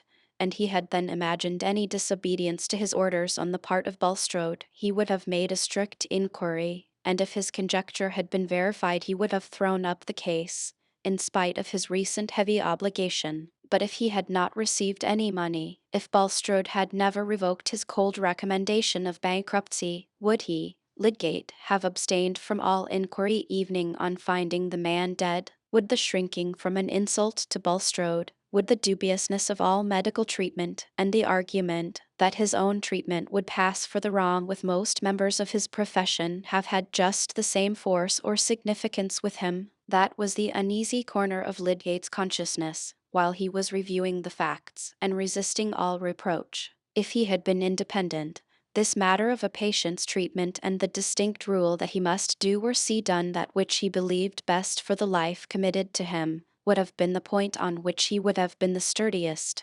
As it was, he had rested in the consideration that disobedience to his orders, however it may have arisen, could not be considered a crime, that in the dominant opinion obedience to his orders was just as likely to be fatal, and that the affair was simply one of etiquette. While, again and again, in his time of freedom, he had denounced the perversion of pathological doubt into moral doubt, and had said, "The purest experiment in treatment may still be conscientious. My business is to take care of life, and to do the best I can think of for it. Science is properly more scrupulous than dogma. Dogma gives a charter to mistake, but the very breath of science is a contest with mistake, and must keep the conscience alive." Alas! The scientific conscience had got into the debasing company of money obligation and selfish respects. "Is there a medical man of them all in Middlemarch who would question himself as I do?" said poor Lydgate, with a renewed outburst of rebellion against the oppression of his lot. "And yet they will all feel warranted in making a wide space between me and them,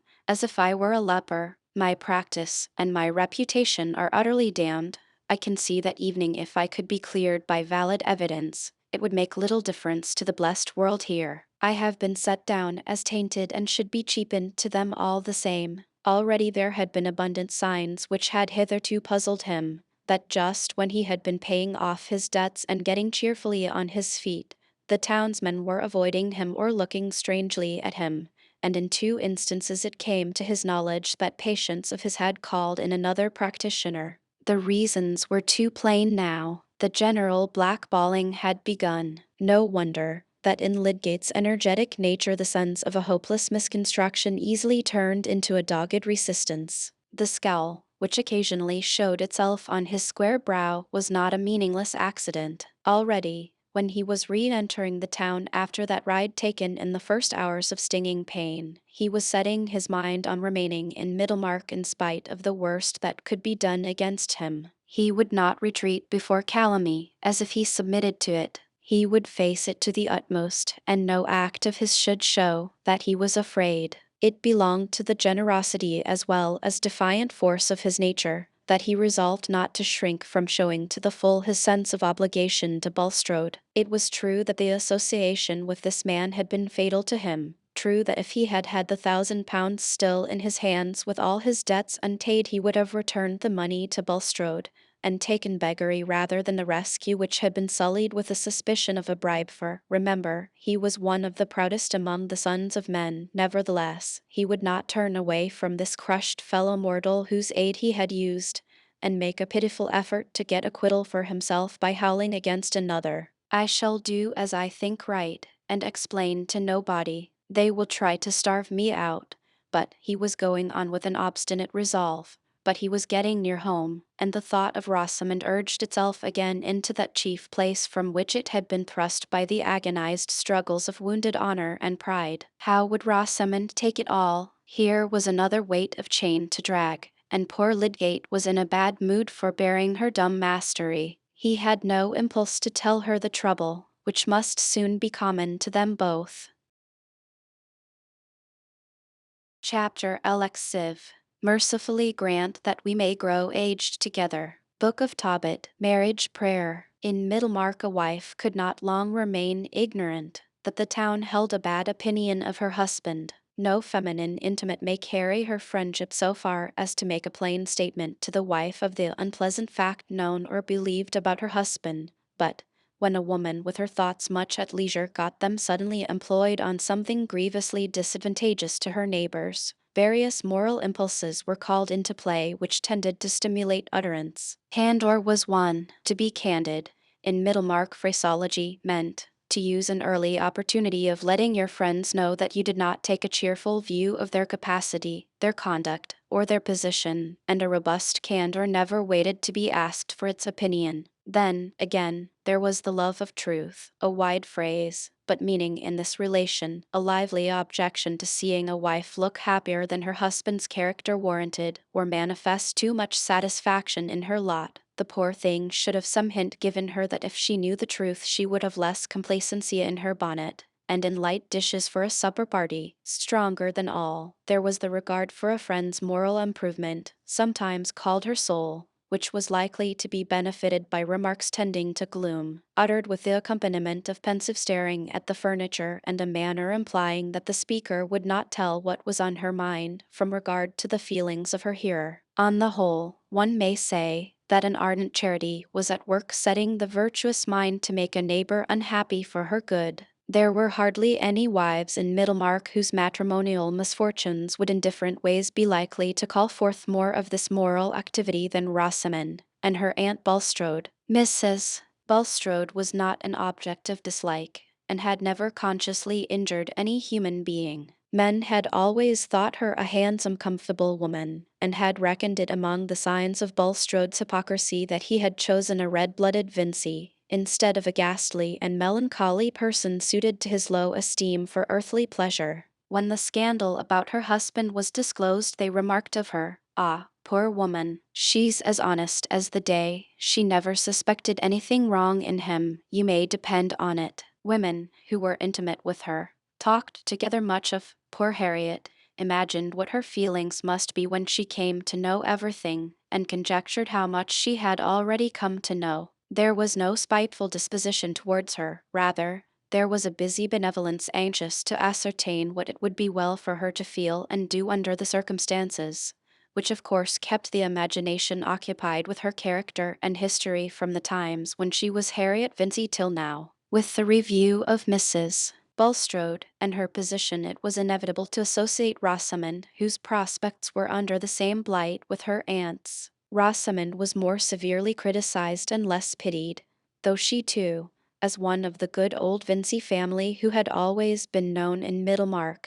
was regarded as a victim to marriage with an interloper. The Vinceys had their weaknesses, but then they lay on the surface. There was never anything bad to be found out concerning them. Mrs. Bulstrode was vindicated from any resemblance to her husband. Harriet's faults were her own. "She has always been showy," said Mrs. Hackbutt, making tea for a small party, "though she has got into the way of putting her religion forward, to conform to her husband. She has tried to hold her head up above Middlemarch by making it known that she invites clergymen and heaven knows who from Riverston and those places. We can hardly blame her for that, said Mrs. Sprague, because few of the best people in the town cared to associate with Bulstrode, and she must have somebody to sit down at her table. Mr. The Siger has always countenanced him, said Mrs. Hackbutt. I think he must be sorry now, but he was never fond of him in his heart.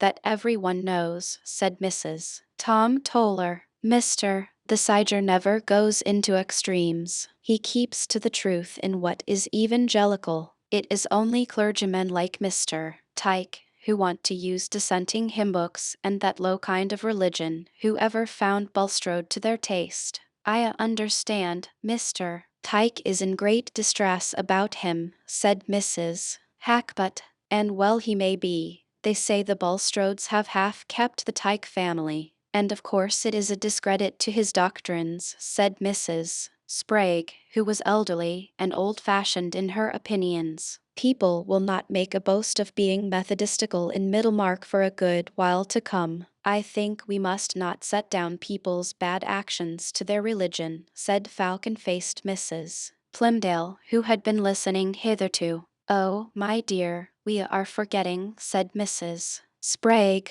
We ought not to be talking of this before you. I am sure I have no reason to be partial, said Mrs. Plymdale, coloring. It's true Mr. Plymdale has always been on good terms with Mr. Bulstrode, and Harriet Vincey was my friend long before she married him. But I have always kept my own opinions and told her where she was wrong, poor thing. Still, in point of religion, I must say, Mr. Bulstrode may have done what he has, and worse, and yet have been a man of no religion. I don't say that there has not been a little too much of that. I like moderation myself. But truth is truth. The men tried at the assizes are not all over religious, I suppose. Well, said Mrs. Hackbutt, wheeling adroitly, all I can say is that I think she ought to separate from him. I can't say that, said Mrs. Sprague. She took him for better or worse, you know,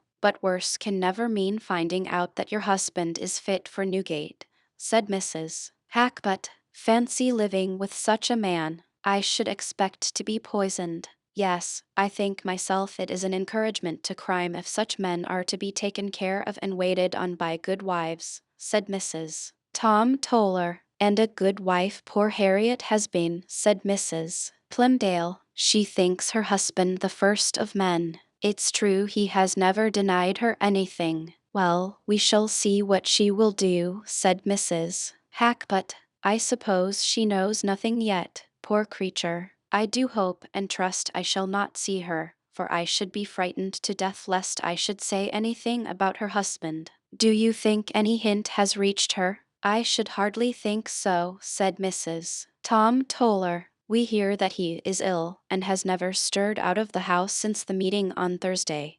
But she was with her girls at church yesterday, and they had new Tuscan bonnets. Her own had a feather in it. I have never seen that her religion made any difference in her dress. She wears very neat patterns always, said Mrs. Plymdale, a little stung. And that feather I know she got dyed a pale lavender on purpose to be consistent. I must say it of Harriet that she wishes to do right. As to her knowing what has happened, it can't be kept from her long, said Mrs. Hackbutt. The Vinceys know, for Mr. Vincey was at the meeting. It will be a great blow to him. There is his daughter as well as his sister. Yes, truly, said Mrs. Sprague. Nobody supposes that Mr. Lydgate can go on holding up his head in Middlemarch. Things look so black about the £1,000 he took just at that man's death. It really makes one shudder. Pride must have a fall, said Mrs. Hackbutt. I am not so sorry for Rosamond Vincey that was as I am for her aunt, said Mrs. Plymdale. She needed a lesson. I suppose the Bulstrodes will go and live abroad somewhere, said Mrs. Sprague. That is what is generally done when there is anything disgraceful in a family. And a most deadly blow it will be to Harriet, said Mrs. Plymdale. If ever a woman was crushed, she will be. I pity her from my heart. And with all her faults, few women are better. From a girl she had the neatest ways, and was always good-hearted and as open as the day. You may look into her drawers when you would, always the same. And so she has brought up Kate and Ellen. You may think how hard it will be for her to go among foreigners. The doctor says that is what he should recommend the Lydgates to do, said Mrs. Sprague. He says Lydgate ought to have kept among the French. That would suit her well enough, I dare say, said Mrs. Plymdale. There is that kind of lightness about her, but she got that from her mother. She never got it from her Aunt Bulstrode, who always gave her good advice, and to my knowledge would rather have had her marry elsewhere. Mrs. Plymdale was in a situation which caused her some complication of feeling. There had been not only her intimacy with Mrs. Bulstrode, but also a profitable business relation of the great Plymdale dyeing house with Mr. Bulstrode, which on the one hand would have inclined her to desire that the mildest view of his character should be the true one, but on the other, made her the more afraid of seeming to palliate his culpability. Again, the late alliance of her family with the Tollers had brought her in connection with the best circle, which gratified her in every direction except in the inclination to those serious views which she believed to be the best in another sense. The sharp little woman's conscience was somewhat troubled in the adjustment of these opposing bests, and of her griefs and satisfactions under late events, which were likely to humble those who needed humbling, but also to fall heavily on her old friend whose faults she would have preferred seeing on a background of prosperity. Poor Mrs. Bulstrode, meanwhile, had been no further shaken by the oncoming tread of calamity than in the busier stirring of that secret uneasiness which had always been present in her since the last visit of Raffles to the Shrubs, that the hateful man had come ill to Stone Court, and that her husband had chosen to remain there and watch over him. She allowed to be explained by the fact that Raffles had been employed and aided in earlier days, and that this made a tie of benevolence towards him in his degraded helplessness, and she had been since then innocently cheered by her husband's more hopeful speech about his own health and ability to continue his attention to business. The calm was disturbed when Lydgate had brought him home ill from the meeting, and in spite of comforting assurances during the next few days, she cried in private from the conviction that her husband was not suffering from bodily illness merely, but from something that afflicted his mind. He would not allow her to read to him, and scarcely to sit with him, alleging nervous susceptibility to sounds and movements. Yet she suspected that in shutting himself up in his private room he wanted to be busy with his papers. Something, she felt sure, had happened. Perhaps it was some great loss of money, and she was kept in the dark. Not daring to question her husband, she said to Lydgate, on the 5th day after the meeting, when she had not left home except to go to church, "Mr. Lydgate, pray be open with me. I like to know the truth. Has anything happened to Mr. Bulstrode?" "Some little nervous shock," said Lydgate evasively. He felt that it was not for him to make the painful revelation. "But what brought it on?" said Mrs. Bulstrode, looking directly at him with her large dark eyes. "There is often something poisonous in the air of public rooms," said Lydgate. "Strong men can stand it, but it tells on people in proportion to the delicacy of their systems. It is often impossible to account for the precise moment of an attack, or rather, to say why the strength gives way at a particular moment." Mrs. Bulstrode was not satisfied with this answer. There remained in her the belief that some calamity had befallen her husband, of which she was to be kept in ignorance, and it was in her nature strongly to object to such concealment. She begged leave for her daughters to sit with their father, and drove into the town to pay some visits, conjecturing that if anything were known to have gone wrong in Mr. Bulstrode's affairs, she should see or hear some sign of it. She called on Mrs. the Siger, who was not at home, and then drove to Mrs. Hackbutt's on the other side of the churchyard. Mrs. Hackbutt saw her coming from an upstairs window, and remembering her former alarm lest she should meet Mrs. Bulstrode, felt almost bound in consistency to send word that she was not at home, but against that, There was a sudden strong desire within her for the excitement of an interview in which she was quite determined not to make the slightest allusion to what was in her mind. Therefore Mrs. Bulstrode was shown into the drawing-room, and Mrs. Hackbutt went to her, with more tightness of lip and rubbing of her hands than was usually observable in her.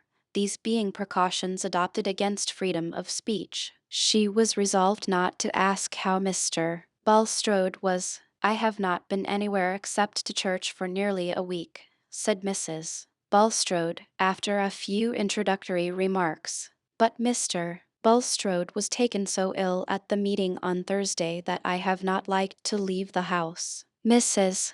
Hackbutt rubbed the back of one hand with the palm of the other held against her chest, and let her eyes ramble over the pattern on the rug. "Was Mr. Hackbutt at the meeting?" persevered Mrs. Bulstrode. "Yes, he was," said Mrs. Hackbutt, with the same attitude. "The land is to be bought by subscription, I believe. Let us hope that there will be no more cases of cholera to be buried in it," said Mrs. Bulstrode. "It is an awful visitation, but I always think Middlemarch a very healthy spot. I suppose it is being used to it from a child, but I never saw the town I should like to live at better, and especially our end. I am sure I should be glad that you always should live at Middlemarch, Mrs. Bulstrode," said Mrs. Hackbutt, with a slight sigh. "Still, we must learn to resign ourselves, wherever our lot may be cast, though I am sure there will always be people in this town who will wish you well." Mrs. Hackbutt longed to say, "If you take my advice you will part from your husband," but it seemed clear to her that the poor woman knew nothing of the thunder ready to bolt on her head, and she herself could do no more than prepare her a little. Mrs. Bulstrode felt suddenly rather chill and trembling. There was evidently something unusual behind this speech of Mrs. Hackbutt's, but though she had set out with the desire to be fully informed, she found herself unable now to pursue her brave purpose, and turning the conversation by an inquiry about the young Hackbutts, she soon took her leave, saying that she was going to see Mrs. Plymdale. On her way there she tried to imagine that there may have been some unusually warm sparring at the meeting between Mr. Bulstrode and some of his frequent opponents. Perhaps Mr. Hackbutt may have been one of them. That would account for everything.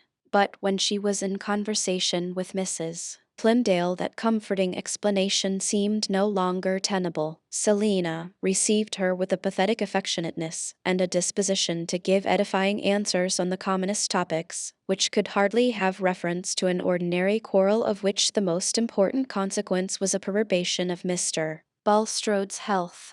Beforehand Mrs. Bulstrode had thought that she would sooner question Mrs. Plymdale than any one else, but she found to her surprise that an old friend is not always the person whom it is easiest to make a confidant of. There was the barrier of remembered communication under other circumstances.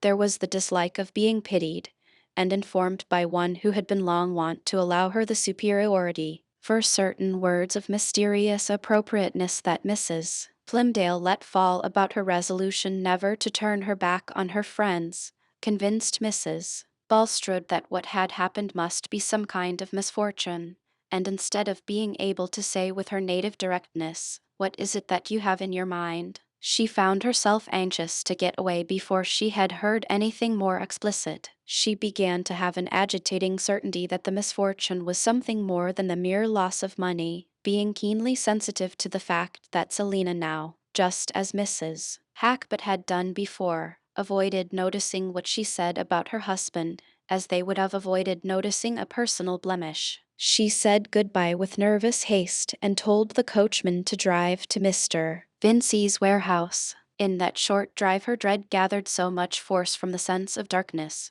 that when she entered the private counting-house where her brother sat at his desk, her knees trembled and her usually florid face was deathly pale. Something of the same effect was produced in him by the sight of her. He rose from his seat to meet her, took her by the hand, and said, with his impulsive rashness, "God help you, Harriet. You know all." That moment was perhaps worse than any which came after. It contained that concentrated experience which in great crises of emotion reveals the bias of a nature and is prophetic of the ultimate act which will end an intermediate struggle. Without that memory of Raffles, she may still have thought only of monetary ruin.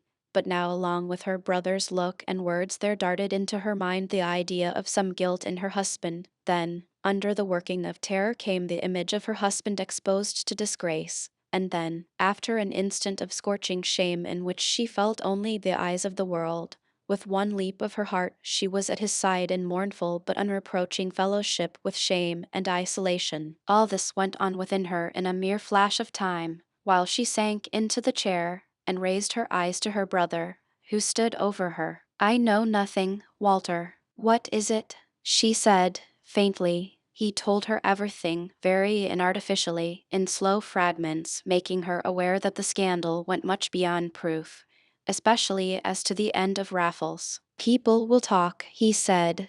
"Evening, if a man has been acquitted by a jury, they'll talk and nod and wink, and as far as the world goes, a man may often as well be guilty as not. It's a breakdown blow, and it damages Lydgate as much as Bulstrode. I don't pretend to say what is the truth. I only wish we had never heard the name of either Bulstrode or Lydgate. You'd better have been a Vincey all your life, and so had Rosamond." Mrs. Bulstrode made no reply. "But you must bear up as well as you can, Harriet. People don't blame you, and I'll stand by you whatever you make up your mind to do," said the brother, with rough but well-meaning affectionateness. "Give me your arm to the carriage, Walter," said Mrs. Bulstrode. "I feel very weak," and when she got home she was obliged to say to her daughter, "I am not well, my dear. I must go and lie down. Attend to your papa. Leave me in quiet. I shall take no dinner." She locked herself in her room. She needed time to get used to her maimed consciousness, her poor lopped life, before she could walk steadily to the place allotted her. A new searching light had fallen on her husband's character,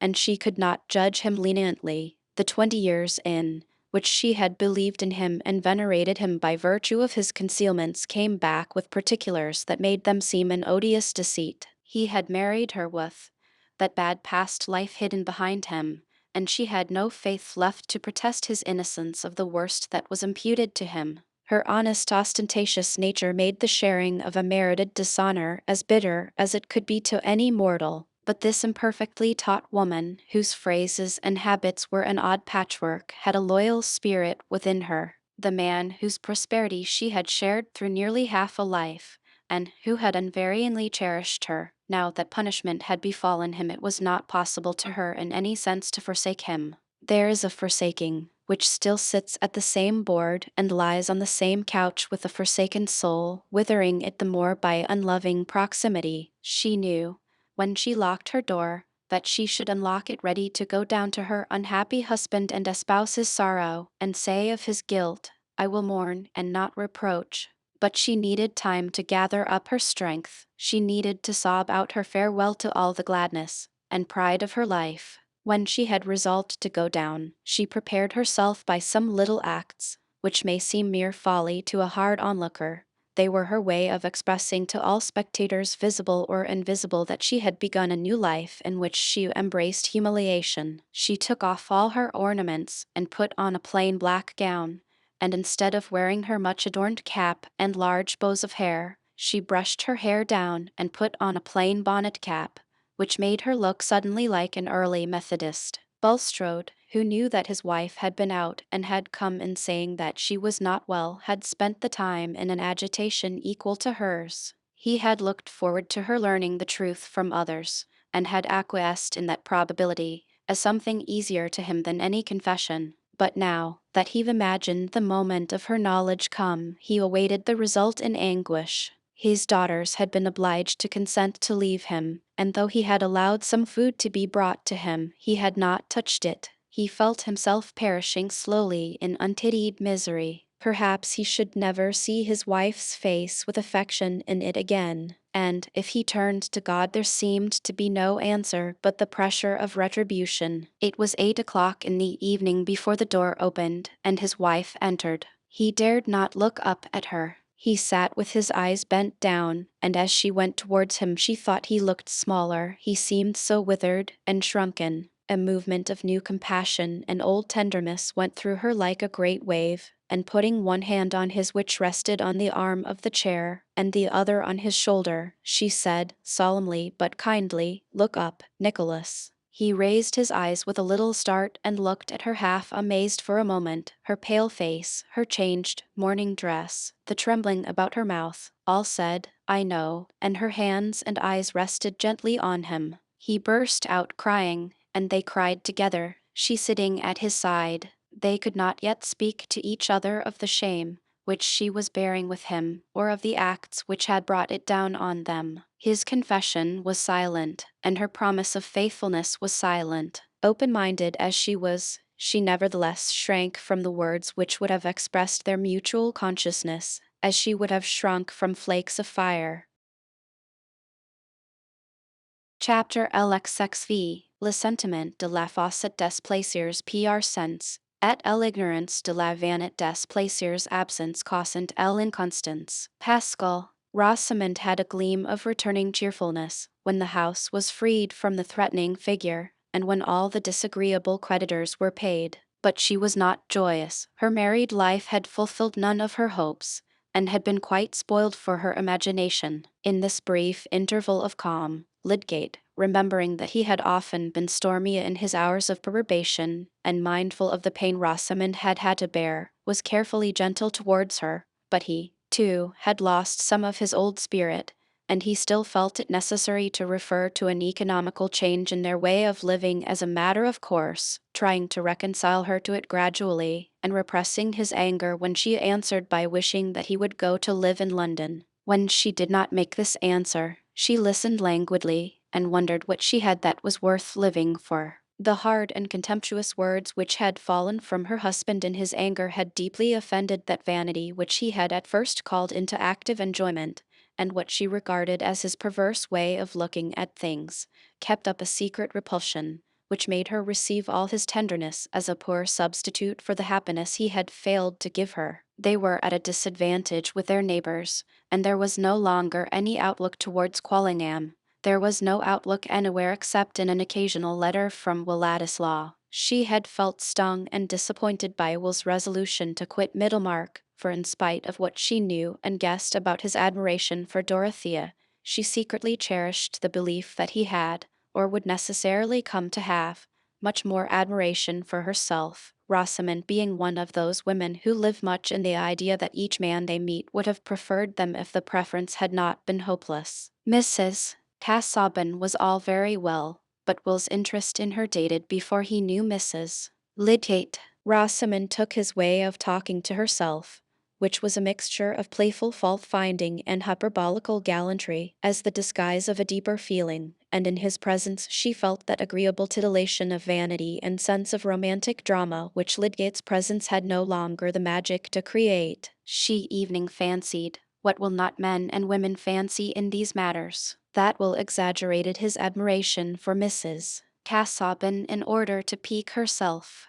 In this way poor Rosamond's brain had been busy before Will's departure. He would have made, she thought, a much more suitable husband for her than she had found in Lydgate. No notion could have been falser than this, for Rosamond's discontent in her marriage was due to the conditions of marriage itself, to its demand for self-suppression and tolerance, and not to the nature of her husband, but the easy conception of an unreal better had a sentimental charm which diverted her ennui. She constructed a little romance which was to vary the flatness of her life. Will Ladislaw was always to be a bachelor and live near her, always to be at her command, and have an understood though never fully expressed passion for her, which would be sending out lambent flames every now and then in interesting scenes. His departure had been a proportionate disappointment, and had sadly increased her weariness of Middlemarch, but at first she had the alternative dream of pleasures in store from her intercourse with the family at Quallingham. Since then the troubles of her married life had deepened, and the absence of other relief encouraged her regretful rumination over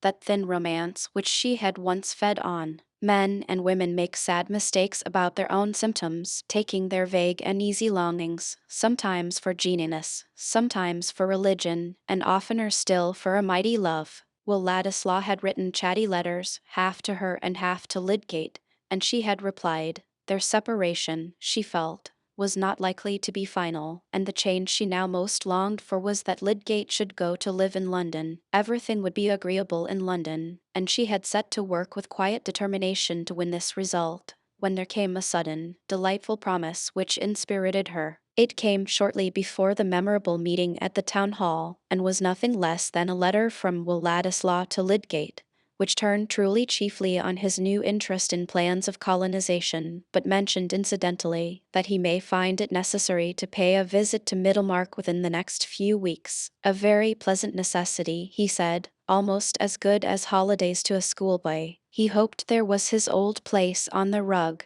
and a great deal of music in store for him, but he was quite uncertain as to the time. While Lydgate was reading the letter to Rosamond, her face looked like a reviving flower. It grew prettier and more blooming. There was nothing unendurable now. The debts were paid, Mr. Ladislaw was coming, and Lydgate would be persuaded to leave Middlemarch and settle in London, which was so different from a provincial town. That was a bright bit of morning. But soon the sky became black over poor Rosamond. The presence of a new gloom in her husband, about which he was entirely reserved towards her, for he dreaded to expose his lacerated feeling to her neutrality and misconception, soon received a painfully strange explanation, alien to all her previous notions of what could affect her happiness, in the new gaiety of her spirits, thinking that Lydgate had merely a worse fit of moodiness than usual, causing him to leave her remarks unanswered, and evidently to keep out of her way as much as possible. She chose, a few days after the meeting, and without speaking to him on the subject, to send out notes of invitation for a small evening party, feeling convinced that this was a judicious step, since people seemed to have been keeping aloof from them, and wanted restoring to the old habit of intercourse. When the invitations had been accepted, she would tell Lydgate, and give him a wise admonition as to how a medical man should behave to his neighbors, for Rosamond had the gravest little airs possible about other people's duties. But all the invitations were declined, and the last answer came into Lydgate's hands. "This is Chichley's scratch. What is he writing to you about?" said Lydgate, wonderingly, as he handed the note to her. She was obliged to let him see it, and, looking at her severely, he said, "Why on earth have you been sending out invitations without telling me, Rosamond? I insist that you will not invite anyone to this house. I suppose you have been inviting others, and they have refused too." She said nothing. "Do you hear me?" thundered Lydgate. "Yes, certainly I hear you," said Rosamond, turning her head aside with the movement of a graceful long-necked bird. Lydgate tossed his head without any grace, and walked out of the room, feeling himself dangerous. Rosamond's thought was that he was getting more and more unbearable, not that there was any new special reason for this peremptoriness. His indisposition to tell her anything in which he was sure beforehand that she would not be interested was growing into an unreflecting habit, and she was in ignorance of everything connected with the £1,000 except that the loan had come from her uncle Bulstrode. Lydgate's odious humours, and their neighbours' apparent avoidance of them had an unaccountable date for her in their relief from money difficulties. If the invitations had been accepted, she would have gone to invite her mamma, and the rest, whom she had seen nothing of for several days, and she now put on her bonnet to go and inquire what had become of them all, suddenly feeling as if there were a conspiracy to leave her in isolation with a husband disposed to offend everybody. It was after the dinner hour, and she found her father and mother seated together alone in the drawing-room. They greeted her with sad looks, saying, "Well, my dear," and no more. She had never seen her father look so downcast,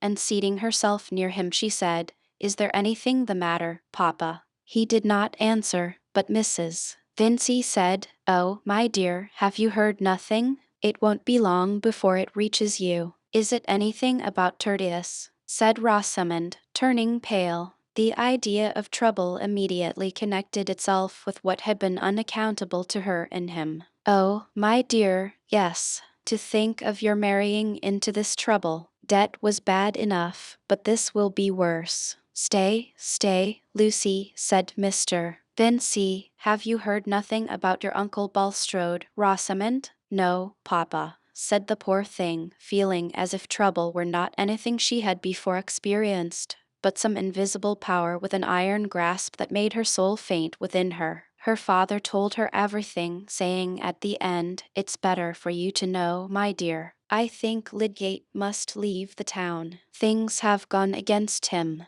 I dare say he couldn't help it. I don't accuse him of any harm," said Mr. Vincey. He had always before been disposed to find the utmost fault with Lydgate. The shock to Rosamond was terrible. It seemed to her that no lot could be so cruelly hard as hers to have married a man who had become the center of infamous suspicions. In many cases it is inevitable that the shame is felt to be the worst part of crime, and it would have required a great deal of disentangling reflection, such as had never entered into Rosamond's life, for her in these moments to feel that her trouble was less than if her husband had been certainly known to have done something criminal. All the shame seemed to be there, and she had innocently married this man with the belief that he and his family were a glory to her. She showed her usual reticence to her parents, and only said that if Lydgate had done as she wished he would have left Middlemarch long ago. "She bears it beyond anything," said her mother when she was gone. "Ah, thank God," said Mr. Vincey, who was much broken down.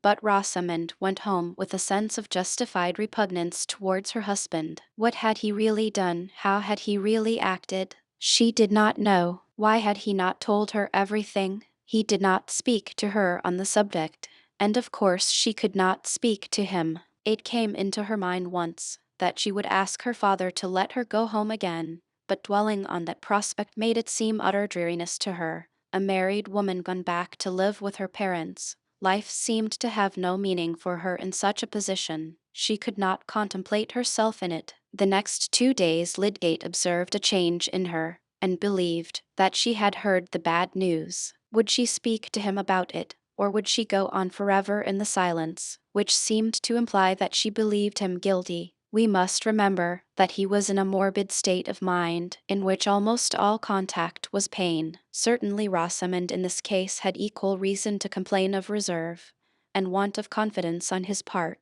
but in the bitterness of his soul he excused himself. Was he not justified in shrinking from the task of telling her, since now she knew the truth she had no impulse to speak to him? But a deeper lying consciousness that he was in fault made him restless, and the silence between them became intolerable to him. It was as if they were both adrift on one piece of wreck, and looked away from each other. He thought, "I'm a fool. Haven't I given up expecting anything? I have married care, not help." And that evening he said, "Rosamond, have you heard anything that distresses you?" "Yes," she answered, laying down her work, which she had been carrying on with a languid semi-consciousness most unlike her usual self. "What have you heard?" "Everything, I suppose. Papa told me that people think me disgraced." "Yes," said Rosamond, faintly, beginning to sew again automatically. There was silence. Lydgate thought, if she has any trust in me, any notion of what I am, she ought to speak now and say that she does not believe I have deserved disgrace. But Rosamond, on her side, went on moving her fingers languidly. Whatever was to be said on the subject she expected to come from Tertius. What did she know? And, if he were innocent of any wrong, why did he not do something to clear himself? This silence of hers brought a new rush of gall to that bitter mood in which Lydgate had been saying to himself that nobody believed in him. Evening Fairbrother had not come forward. He had begun to question her with the intent that their conversation should disperse the chill fog which had gathered between them, but he felt his resolution checked by despairing resentment. Evening this trouble, like the rest, she seemed to regard as if it were hers alone. He was always to her a being apart, doing what she objected to. He started from his chair with an angry impulse, and thrusting his hands in his pockets, walked up and down the room. There was an underlying consciousness all the while that he should have to master this anger, and tell her everything, and convince her of the facts. For he had almost learned the lesson that he must bend himself to her nature, and that because she came short in her sympathy he must give the more. Soon he recurred to his intention of opening himself. The occasion must not be lost. If he could bring her to feel with some solemnity that here was a slander which must be met and not run away from, and that the whole trouble had come out of his desperate want of money, it would be a moment for urging powerfully on her that they should be one in the resolve to do with as little money as possible, so that they may weather the bad time and keep themselves independent. He would mention the definite measures which he desired to take, and win her to a willing spirit. He was bound to try this, and what else was there for him to do? He did not know how long he had been walking uneasily backwards and forwards, but Rosamond felt that it was long, and wished that he would sit down. She too had begun to think this an opportunity for urging on Tertius what he ought to do. Whatever may be the truth about all this misery, there was one dread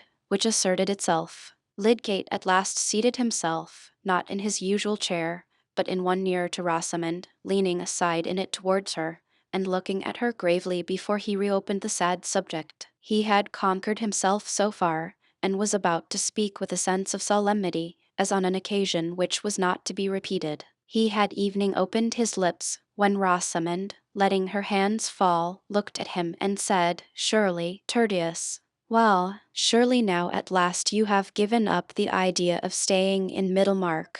I cannot go on living here. Let us go to London. Papa and every one else says you had better go. Whatever misery I have to put up with, it will be easier away from here." Lydgate felt miserably jarred. Instead of that critical outpouring for which he had prepared himself with effort, here was the old round to be gone through again. He could not bear it. With a quick change of countenance he rose and went out of the room. Perhaps, if he had been strong enough to persist in his determination to be the more because she was less, that evening may have had a better issue. If his energy could have borne down that check, he may still have wrought on Rosamond's vision and will. We cannot be sure that any natures, however inflexible or peculiar, will resist this effect from a more massive being than their own. They may be taken by storm, and for the moment converted, becoming part of the soul, which enwraps them in the ardor of its movement. But poor Lydgate had a throbbing pain within him, and his energy had fallen short of its task.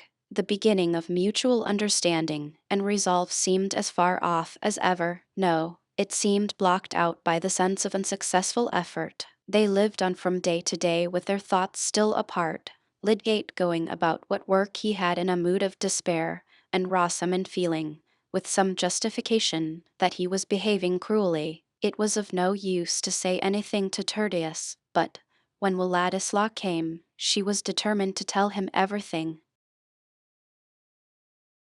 Chapter LXXVI. To mercy, pity, peace, and love, all pray in their distress, and to these virtues of delight return their thankfulness. For mercy has a human heart, pity a human face, and love, the human form divine, and peace, the human dress. William Blake, Songs of Innocence. Some days later, Lydgate was riding to Lowick Manor in consequence of a summons from Dorothea. The summons had not been unexpected, since it had followed a letter from Mr. Bulstrode, in which he stated that he had resumed his arrangements for quitting Middlemarch, and must remind Lydgate of his previous communications about the hospital, to the purport of which he still adhered.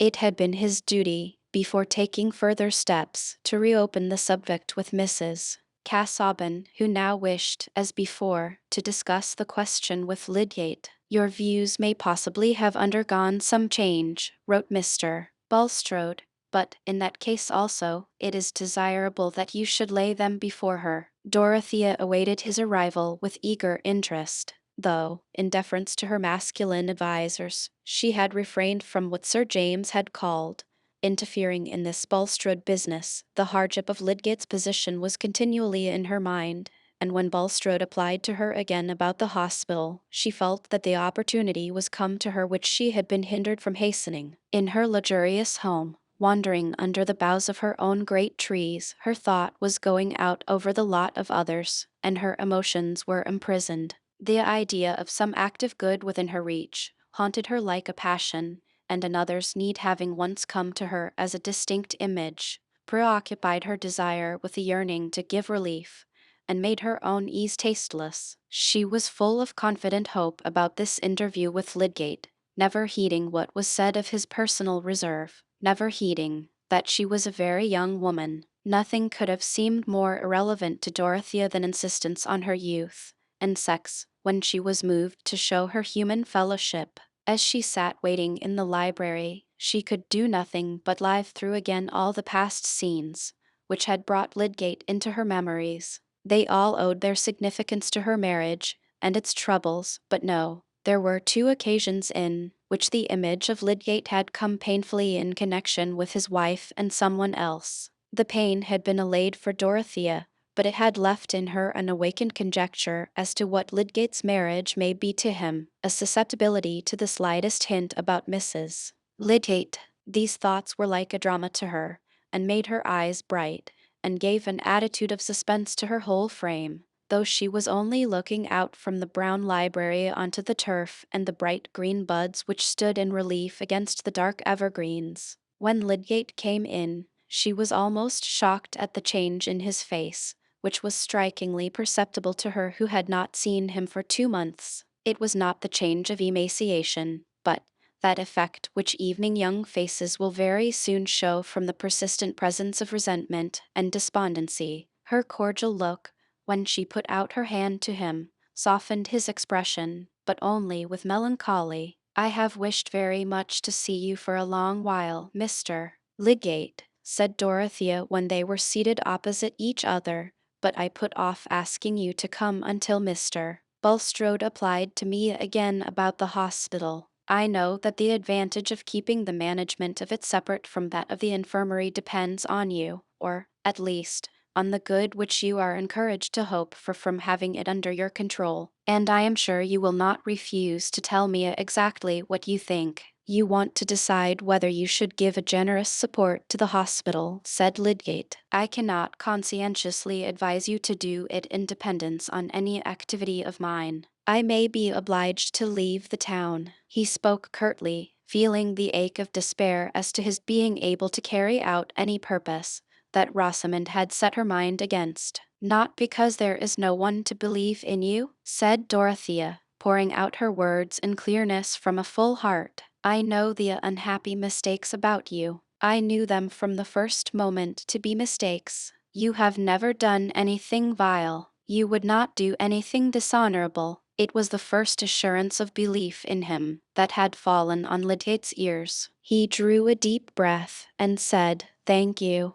He could say no more. It was something very new and strange in his life, that these few words of trust from a woman should be so much to him. "I beseech you to tell me how everything was," said Dorothea, fearlessly. "I am sure that the truth would clear you." Lydgate started up from his chair and went towards the window, forgetting where he was. He had so often gone over in his mind the possibility of explaining everything without aggravating appearances that would tell, perhaps unfairly, against Bulstrode, and had so often decided against it. He had so often said to himself that his assertions would not change people's impressions, that Dorothea's words sounded like a temptation to do something which in his soberness he had pronounced to be unreasonable. "Tell me, pray," said Dorothea, with simple earnestness, "then we can consult together. It is wicked to let people think evil of any one falsely, when it can be hindered." Lydgate turned, remembering where he was, and saw Dorothea's face looking up at him with a sweet trustful gravity. The presence of a noble nature, generous in its wishes, ardent in its charity, changes the lights for us. We begin to see things again in their larger, quieter masses, and to believe that we too can be seen and judged in the wholeness of our character.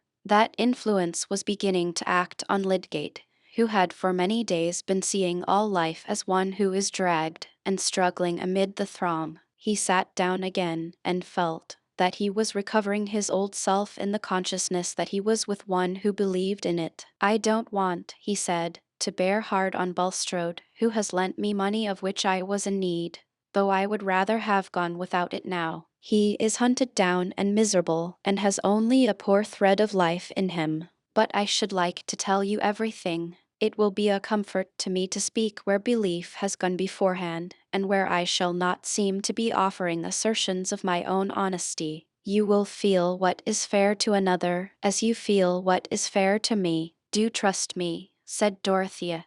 I will not repeat anything without your leave, but at the very least, I could say that you have made all the circumstances clear to me, and that I know you are not in any way guilty. Mr. Fairbrother would believe me, and my uncle and Sir James Chetham know. There are persons in Middlemarch to whom I could go. Although they don't know much of me, they would believe me. They would know that I could have no other motive than truth and justice.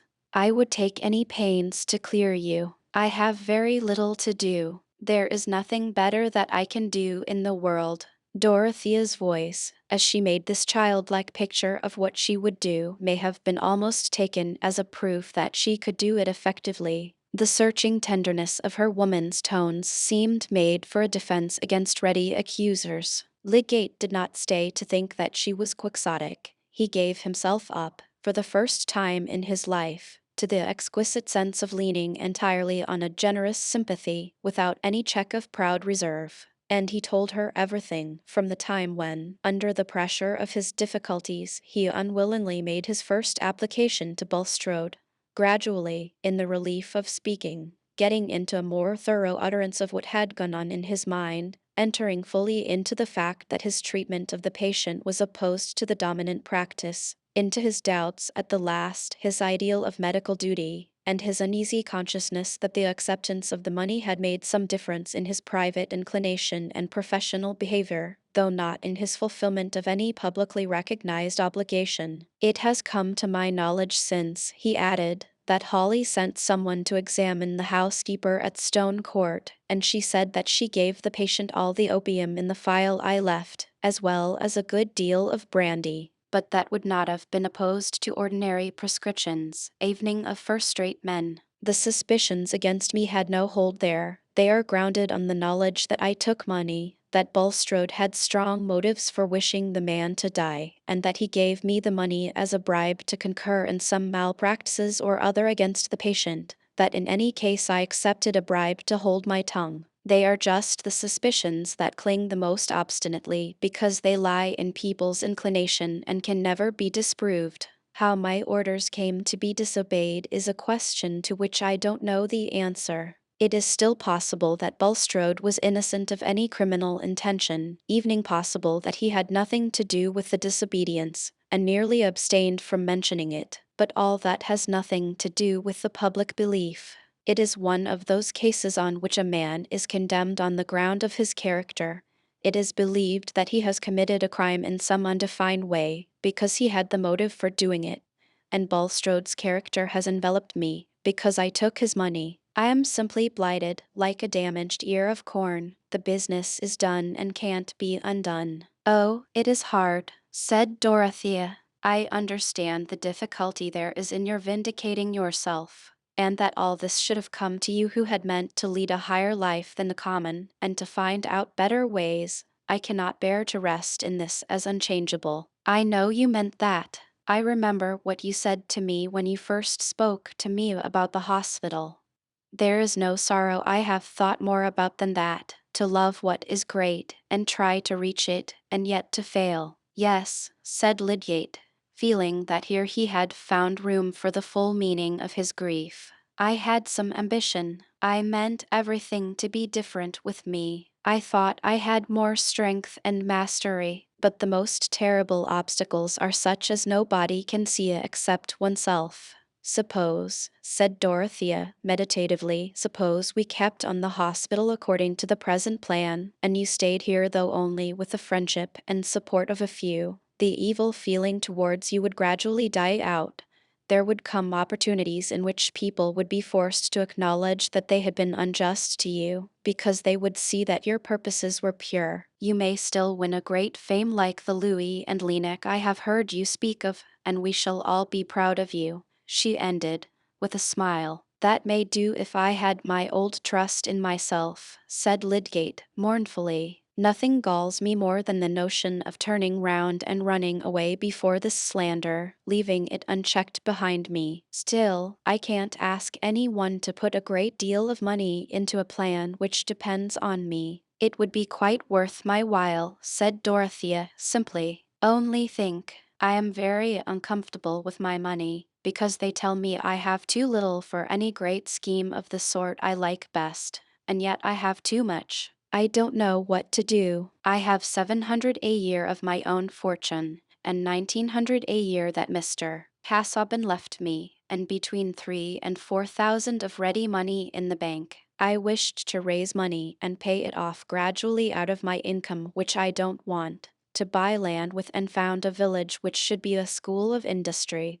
But Sir James and my uncle have convinced me that the risk would be too great. So you see that what I should most rejoice at would be to have something good to do with my money. I should like it to make other people's lives better to them. It makes me very uneasy, coming all to me who don't want it. A smile broke through the gloom of Lydgate's face. The childlike grave-eyed earnestness with which Dorothea said all this was irresistible, blent into an adorable whole with her ready understanding of high experience, of lower experience such as plays a great part in the world. Poor Mrs. Casaubon had a very blurred, short-sighted knowledge, little helped by her imagination, but she took the smile as encouragement of her plan. I think you see now that you spoke too scrupulously, she said, in a tone of persuasion. The hospital would be one good, and making your life quite whole and well again would be another. Lydgate's smile had died away. You have the goodness as well as the money to do all that, if it could be done, he said. But he hesitated a little while, looking vaguely towards the window, and she sat in silent expectation. At last he turned towards her and said impetuously, "Why should I not tell you? You know what sort of bond marriage is. You will understand everything." Dorothea felt her heart beginning to beat faster. Had he that sorrow too? But she feared to say any word, and he went on immediately. "It is impossible for me now to do anything, to take any step without considering my wife's happiness. The thing that I may like to do if I were alone is become impossible to me. I can't see her miserable. She married me without knowing what she was going into, and it may have been better for her if she had not married me. I know, you could not give her pain if you were not obliged to do it," said Dorothea, with keen memory of her own life. "And she has set her mind against staying. She wishes to go. The troubles she has had here have wearied her," said Lydgate, breaking off again, lest he should say too much. "But when she saw the good that may come of staying," said Dorothea, remonstrantly, looking at Lydgate as if he had forgotten the reasons which had just been considered.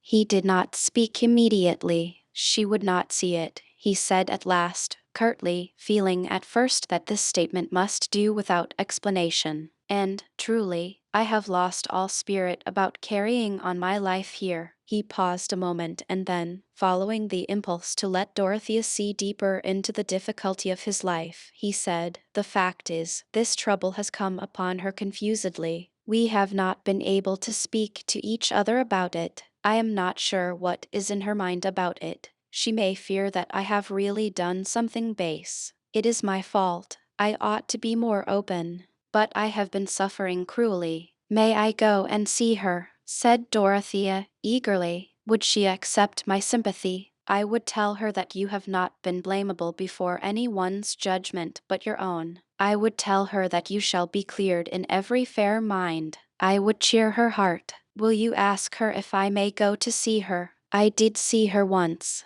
"I am sure you may," said Lydgate, seizing the proposition with some hope. "She would feel honored, cheered, I think, by the proof that you at least have some respect for me. I will not speak to her about your coming, that she may not connect it with my wishes at all. I know very well that I ought not to have left anything to be told her by others." But he broke off, and there was a moment's silence. Dorothea refrained from saying what was in her mind. How well she knew that there may be invisible barriers to speech between husband and wife. This was a point on which evening sympathy may make a wound. She returned to the more outward aspect of Lydgate's position, saying cheerfully, "And if Mrs. Lydgate knew that there were friends who would believe in you and support you, she may then be glad that you should stay in your place and recover your hopes, and do what you meant to do. Perhaps then you would see that it was right to agree with what I proposed about your continuing at the hospital." Surely you would, if you still have faith in it as a means of making your knowledge useful. Lydgate did not answer, and she saw that he was debating with himself. You need not decide immediately, she said, gently. A few days therefore it will be early enough for me to send my answer to Mr. Bulstrode. Lydgate still waited, but at last turned to speak in his most decisive tones. No, I prefer that there should be no interval left for wavering. I am no longer sure enough of myself. I mean of what it would be possible for me to do under the changed circumstances of my life. It would be dishonorable to let others engage themselves to anything serious in dependence on me. I may be obliged to go away after all. I see little chance of anything else. The whole thing is too problematic. I cannot consent to be the cause of your goodness being wasted. No, let the new hospital be joined with the old infirmary, and everything go on as it may have done if I had never come. I have kept a valuable register since I have been there. I shall send it to a man who will make use of it. He ended bitterly. I can think of nothing for a long while but getting an income. It hurts me very much to hear you speak so hopelessly, said Dorothea. It would be a happiness to your friends, who believe in your future, in your power to do great things, if you would let them save you from that. Think how much money I have. It would be like taking a burthen from me if you took some of it every year till you got free from this fettering want of income. Why should not people do these things? It is so difficult to make shares at all evening. This is one way. God bless you, Mrs. Casaubon, said Lydgate, rising as if with the same impulse that made his words energetic, and resting his arm on the back of the great leather chair he had been sitting in. It is good that you should have such feelings, but I am not the man who ought to allow himself to benefit by them. I have not given guarantees enough. I must not at least sink into the degradation of being pensioned for work that I never achieved. It is very clear to me that I must not count on anything else than getting away from Middlemarch as soon as I can manage it. I should not be able for a long while, at the very best, to get an income here, and it is easier to make necessary changes in a new place. I must do as other men do, and think what will please the world and bring in money, look for a little opening in the London crowd, and push myself, set up in a watering place, or go to some southern town where there are plenty of idle English, and get myself puffed. That is the sort of shell I must creep into and try to keep my soul alive in. Now that is not brave, said Dorothea, to give up the fight. No, it is not brave, said Lydgate, but if a man is afraid of creeping paralysis, then, in another tone, yet you have made a great difference in my courage by believing in me. Everything seems more bearable since I have talked to you, and if you can clear me in a few other minds, especially in Fairbrother's, I shall be deeply grateful. The point I wish you not to mention is the fact of disobedience to my orders. That would soon get distorted. After all, there is no evidence for me but people's opinion of me beforehand. You can only repeat my own report of myself. Mr. Fairbrother will believe, others will believe, said Dorothea. I can say of you what will make it stupidity to suppose that you would be bribed to do a wickedness. I don't know, said Lydgate, with something like a groan in his voice. I have not taken a bribe yet, but there is a pale shade of bribery which is sometimes called prosperity. You will do me another great kindness, then, and come to see my wife. Yes, I will. I remember how pretty she is, said Dorothea, into whose mind every impression about Rosamond had cut deep. I hope she will like me. As Lydgate rode away, he thought, this young creature has a heart large enough for the Virgin Mary. She evidently thinks nothing of her own future, and would pledge away half her income at once, as if she wanted nothing for herself but a chair to sit in from which she can look down with those clear eyes at the poor mortals who pray to her. She seems to have what I never saw in any woman before, a fountain of friendship towards men. A man can make a friend of her. Casaubon must have raised some heroic hallucination in her. I wonder if she could have any other sort of passion for a man?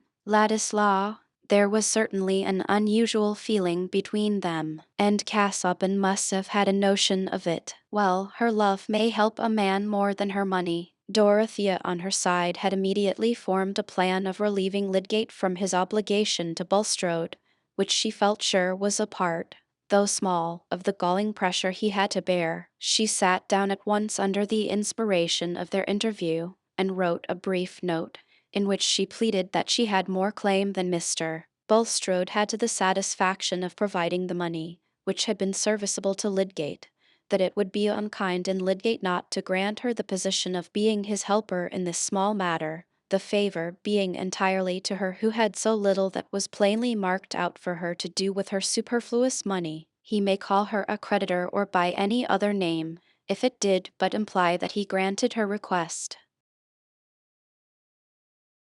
Chapter LXXVI. And thus your fall has left a kind of blot, to mark the full-fraught man and best endued with some suspicion. Henry v. The next day Lydgate had to go to Brassing, and told Rosamond that he should be away until the evening. Of late she had never gone beyond her own house and garden, except to church, and once to see her papa, to whom she said, "If Tertius goes away, you will help us to move, will you not, papa? I suppose we shall have very little money. I hope someone will help us." And Mr. Vincey had said, "Yes, child, I don't mind 100 or 2. I can see the end of that." With these exceptions she had sat at home in languid melancholy and suspense, fixing her mind on Will Ladislaw's coming as the one point of hope and interest, and associating this with some new urgency on Lydgate to make immediate arrangements for leaving Middlemarch and going to London, till she felt assured that the coming would be a potent cause of the going, without at all seeing how. This way of establishing sequences is too common to be fairly regarded as a peculiar folly in Rosamond, and it is precisely this sort of sequence which causes the greatest shock when it is sundered, for to see how an effect may be produced is often to see possible missings and checks, but to see nothing except the desirable cause, and close upon it the desirable effect, rids us of doubt and makes our minds strongly intuitive.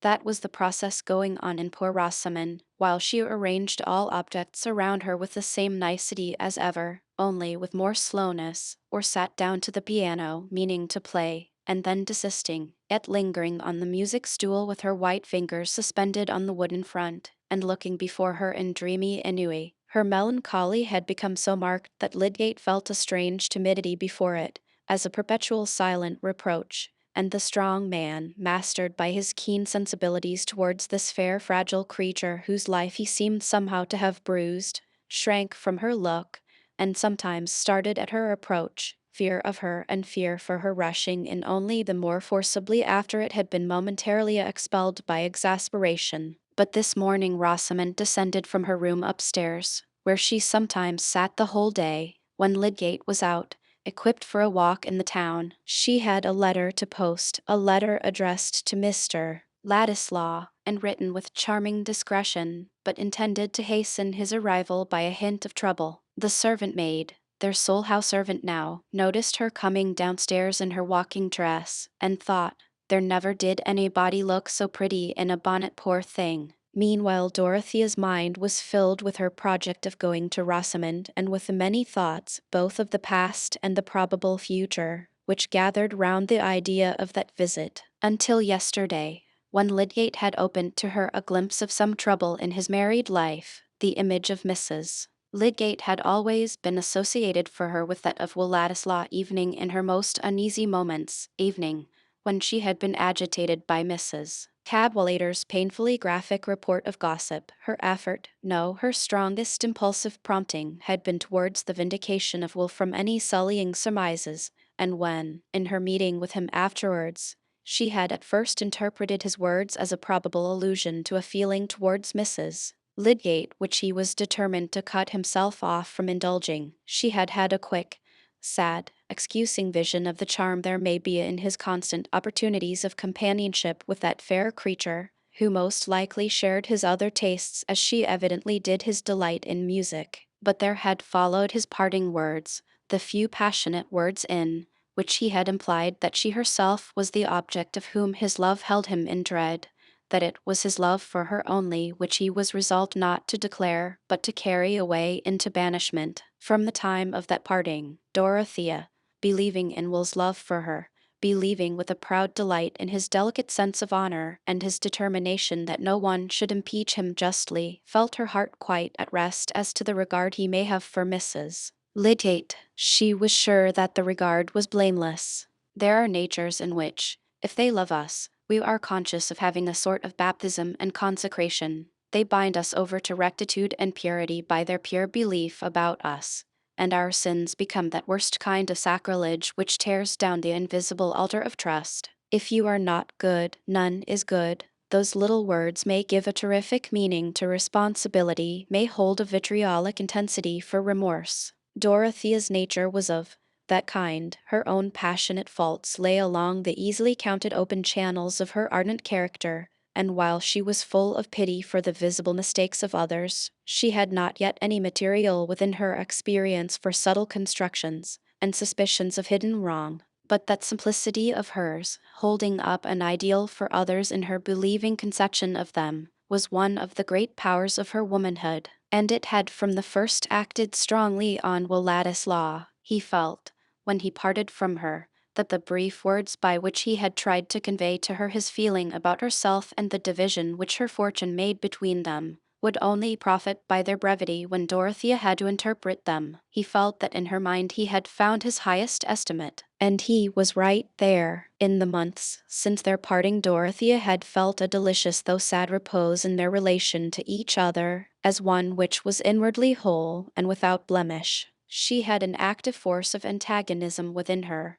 when the antagonism turned on the defense either of plans or persons that she believed in, and the wrongs which she felt that Will had received from her husband, and the external conditions which to others were grounds for slighting him, only gave the more tenacity to her affection and admiring judgment. And now, with the disclosures about Bulstrode, had come another fact affecting Will's social position, which roused afresh Dorothea's inward resistance to what was said about him in that part of her world which lay within park palings. Young Ladislaw, the grandson of a thieving Jew pawnbroker, was a phrase which had entered emphatically into the dialogues about the Bulstrode business at Lowick, Tipton, and Freshitt, and was a worse kind of placard on poor Will's back than the Italian with white mice. Upright Sir James Chatham was convinced that his own satisfaction was righteous when he thought with some complacency that here was an added league to that mountainous distance between Ladislaw and Dorothea, which enabled him to dismiss any anxiety in that direction as too absurd.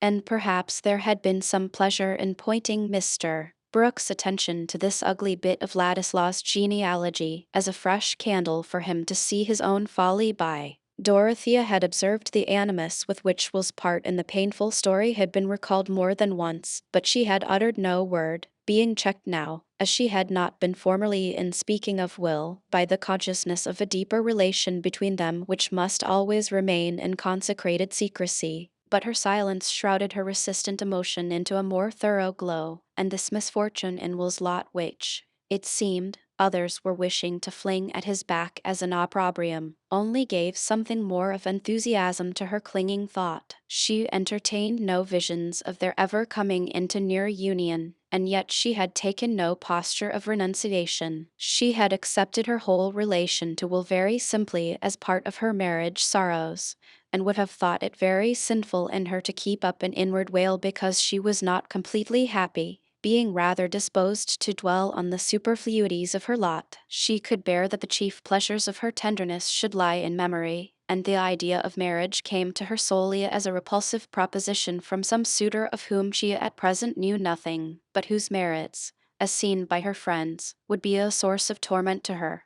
"Somebody who will manage your property for you, my dear," was Mr. Brooke's attractive suggestion of suitable characteristics. "I should like to manage it myself, if I knew what to do with it," said Dorothea. No, she adhered to her declaration that she would never be married again, and in the long valley of her life, which looked so flat and empty of waymarks, guidance would come as she walked along the road, and saw her fellow passengers by the way. This habitual state of feeling about Will Ladislaw had been strong in all her waking hours, since she had proposed to pay a visit to Mrs. Lydgate, making a sort of background against which she saw Rosamond's figure presented to her without hindrances to her interest and compassion. There was evidently some mental separation, some barrier to complete confidence, which had arisen between this wife and the husband who had yet made her happiness a law to him. That was a trouble which no third person must directly touch.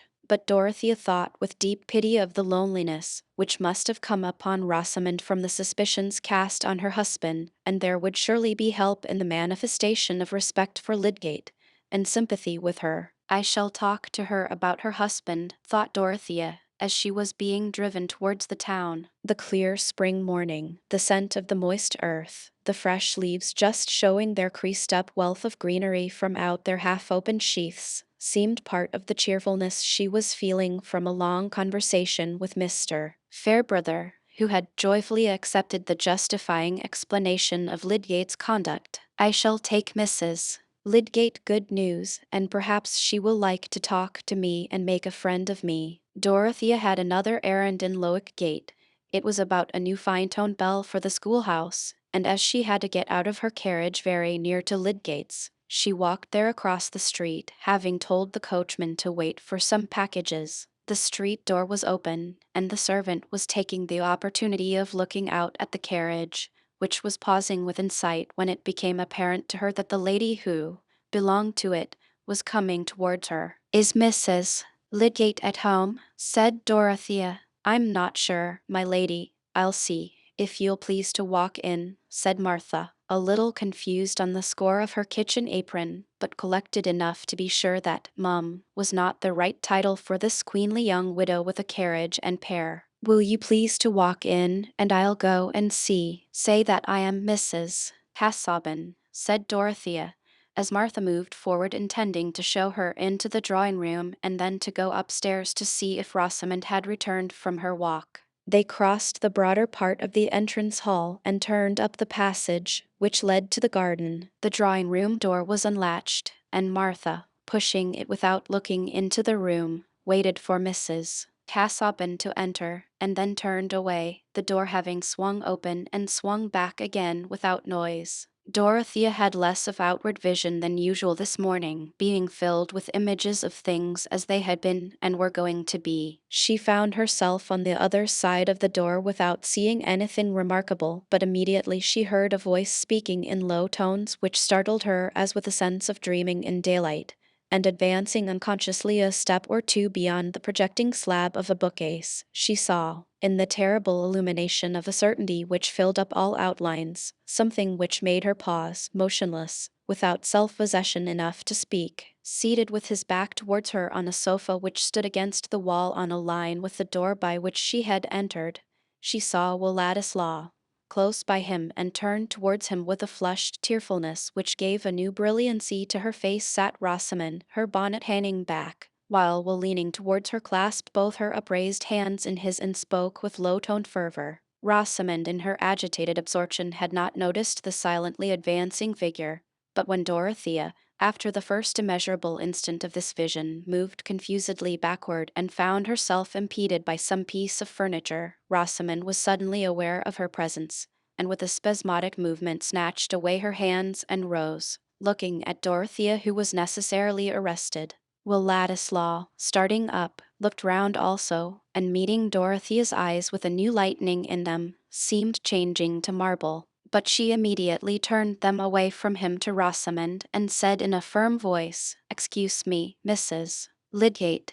The servant did not know that you were here. I called to deliver an important letter for Mr. Lydgate, which I wished to put into your own hands." She laid down the letter on the small table which had checked her retreat, and then, including Rosamond and Will in one distant glance and bow, she went quickly out of the room, meeting in the passage the surprised Martha, who said she was sorry the mistress was not at home, and then showed the strange lady out with an inward reflection that grand people were probably more impatient than others. Dorothea walked across the street with her most elastic step, and was quickly in her carriage again. "Drive on to Freshitt Hall," she said to the coachman, and any one looking at her may have thought that though she was paler than usual she was never animated by a more self-possessed energy, and that was really her experience. It was as if she had drunk a great draught of scorn that stimulated her beyond the susceptibility to other feelings. She had seen something so far below her belief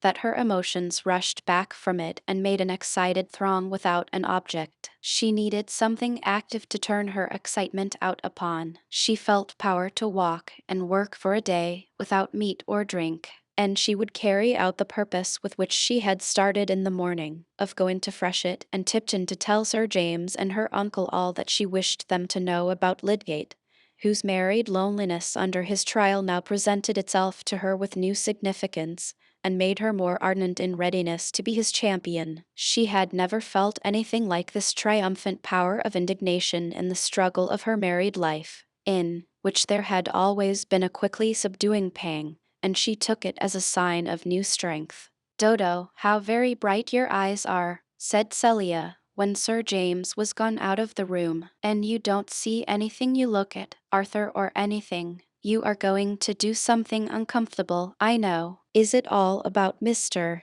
Lydgate, or has something else happened?" Celia had been used to watch her sister with expectation. "Yes, dear, a great many things have happened," said Dodo, in her full tones. "I wonder what," said Celia, folding her arms cozily and leaning forward upon them. "Oh, all the troubles of all people on the face of the earth," said Dorothea, lifting her arms to the back of her head. "Dear me, Dodo, are you going to have a scheme for them?" said Celia, a little uneasy at this Hamlet-like raving. Chapter LXXVI. Would it were yesterday, and I the grave, with her sweet faith above for monument. Rosamond and Will stood motionless. They did not know how long, he looking towards the spot where Dorothea had stood, and she looking towards him with doubt. It seemed an endless time to Rosamond, in whose inmost soul there was hardly so much annoyance as gratification from what had just happened. Shallow natures dream of an easy sway over the emotions of others, trusting implicitly in their own petty magic to turn the deepest streams, and confident, by pretty gestures and remarks, of making the thing that is not as though it were. She knew that Will had received a severe blow, but she had been little used to imagining other people's states of mind except as a material cut into shape by her own wishes, and she believed in her own power to soothe or subdue. Evening Tertius, that most perverse of men, was always subdued in the long run. Events had been obstinate, but still Rosamond would have said now, as she did before her marriage, that she never gave up what she had set her mind on. She put out her arm and laid the tips of her fingers on Will's coat sleeve. "Don't touch me," he said, with an utterance like the cut of a lash, darting from her, and changing from pink to white and back again, as if his whole frame were tingling with the pain of the sting. He wheeled round to the other side of the room and stood opposite to her, with the tips of his fingers in his pockets and his head thrown back, looking fiercely not at Rosamond but at a point a few inches away from her. She was keenly offended, but the signs she made of this were such as only Lydgate was used to interpret. She became suddenly quiet, and seated herself, untying her hanging bonnet and laying it down with her shawl. Her little hands, which she folded before her, were very cold. It would have been safer for Will in the first instance to have taken up his hat and gone away, but he had felt no impulse to do this. On the contrary, he had a horrible inclination to stay and shatter Rosamond with his anger. It seemed as impossible to bear the fatality she had drawn down on him without venting his fury as it would be to a panther to bear the javelin wound without springing and biting. And yet, how could he tell a woman that he was ready to curse her? He was fuming under repressive law, which he was forced to acknowledge. He was dangerously poised, and Rosamond's voice now brought the decisive vibration. In flute-like tones of sarcasm she said, "You can easily go after Mrs. Casaubon and explain your preference. Go after her," he burst out, with a sharp edge in his voice. "Do you think she would turn to look at me, or value any word I ever uttered to her again at more than a dirty feather? Explain. How can a man explain at the expense of a woman?" "You can tell her what you please," said Rosamond with more tremor. "Do you suppose she would like me better for sacrificing you? She is not a woman to be flattered because I made myself despicable, to believe that I must be true to her because I was a dastard to you. He began to move about with the restlessness of a wild animal that sees prey but cannot reach it. Soon he burst out again. I had no hope before, not much, of anything better to come. But I had one certainty, that she believed in me. Whatever people had said or done about me, she believed in me. That's gone. She'll never again think me anything but a paltry pretense, too nice to take heaven except upon flattering conditions, and yet selling myself for any devil's change by the sly. She'll think of me as an incarnate insult to her, from the first moment we Will stopped as if he had found himself grasping something that must not be thrown, and shattered. He found another vent for his rage by snatching up Rosamond's words again, as if they were reptiles to be throttled and flung off. Explain. Tell a man to explain how he dropped into hell. Explain my preference. I never had a preference for her, any more than I have a preference for breathing. No other woman exists by the side of her. I would rather touch her hand if it were dead, than I would touch any other woman's living. Rosamond, while these poisoned weapons were being hurled at her, was almost losing the sense of her identity, and seemed to be waking into some new terrible existence. She had no sense of chill, resolute repulsion, of reticent self-justification such as she had known under Lydgate's most stormy displeasure. All her sensibility was turned into a bewildering novelty of pain. She felt a new terrified recoil under a lash never experienced before. What another nature felt in opposition to her own was being burnt and bitten into her consciousness. When Will had ceased to speak, she had become an image of sickened misery. Her lips were pale, and her eyes had a tearless dismay in them. If it had been Tertius who stood opposite to her, that look of misery would have been a pang to him, and he would have sunk by her side to comfort her, with that strong-armed comfort which she had often held very cheap. Let it be forgiven to Will that he had no such movement of pity. He had felt no bond beforehand to this woman who had spoiled the ideal treasure of his life, and he held himself blameless. He knew that he was cruel, but he had no relenting in him yet. After he had done speaking, he still moved about, half in absence of mind, and Rosamond sat perfectly still. At length Will, seeming to bethink himself, took up his hat, yet stood some moments irresolute. He had spoken to her in a way that made a phrase of common politeness difficult to utter, and yet, now that he had come to the point of going away from her without further speech, he shrank from it as a brutality. He felt checked and stultified in his anger. He walked towards the mantelpiece, and leaned his arm on it, and waited in silence for he hardly knew what. The vindictive fire was still burning in him, and he could utter no word of retractation, but it was nevertheless in his mind that having come back to this hearth where he had enjoyed a caressing friendship, he had found calamity seated there. He had suddenly revealed to him a trouble that lay outside the home as well as within it, and what seemed a foreboding was pressing upon him as with slow pincers, that his life may come to be enslaved by this helpless woman, who had thrown herself upon him in the dreary sadness of her heart. But he was in gloomy rebellion against the fact that his quick apprehensiveness foreshadowed to him, and when his eyes fell on Rosamond's blighted face, it seemed to him that he was the more pitiable of the two, for pain must enter into its glorified life of memory before it can turn into compassion. And so they remained for many minutes, opposite each other, far apart, in silence, Will's face still possessed by a mute rage, and Rosamond's by a mute misery. The poor thing had no force to fling out any passion in return. The terrible collapse of the illusion towards which all her hope had been strained was a stroke which had too thoroughly shaken her. Her little world was in ruins, and she felt herself tottering in the amid as a lonely, bewildered consciousness. Will wished that she would speak, and bring some mitigating shadow across his own cruel speech, which seemed to stand staring at them both in mockery of any attempt at revived fellowship.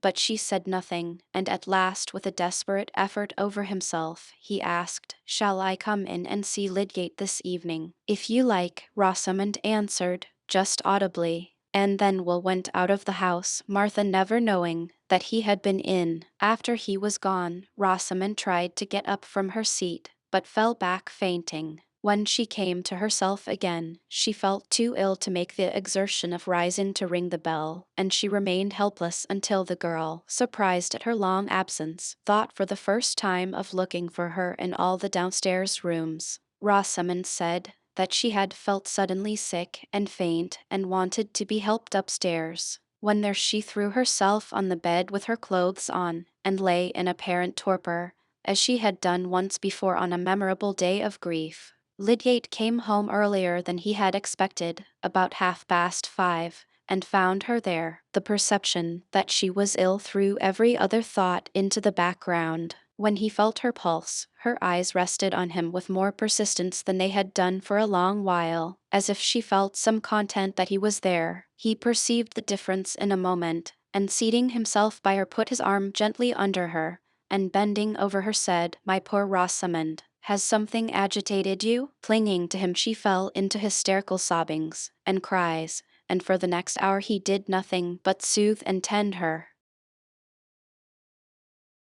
Chapter LX6. Now I saw in my dream that just as they had ended their talk, they drew near to a very miry slough that was in the mid of the plain, and they, being heedless, did both fall suddenly into the bog. The name of the slough was Despond. Bunyan. When Rosamond was quiet, and Lydgate had left her, hoping that she may soon sleep under the effect of an anodyne, he went into the drawing-room to fetch a book which he had left there, meaning to spend the evening in his work-room, and he saw on the table Dorothea's letter addressed to him. He had not ventured to ask Rosamond if Mrs. Casaubon had called, but the reading of this letter assured him of the fact, for Dorothea mentioned that it was to be carried by herself. When Wladislaw came in a little later, Lydgate met him with a surprise which made it clear that he had not been told of the earlier visit, and Will could not say, "Did not Mrs. Lydgate tell you that I came this morning? Poor Rosamond is ill," Lydgate added immediately on his greeting.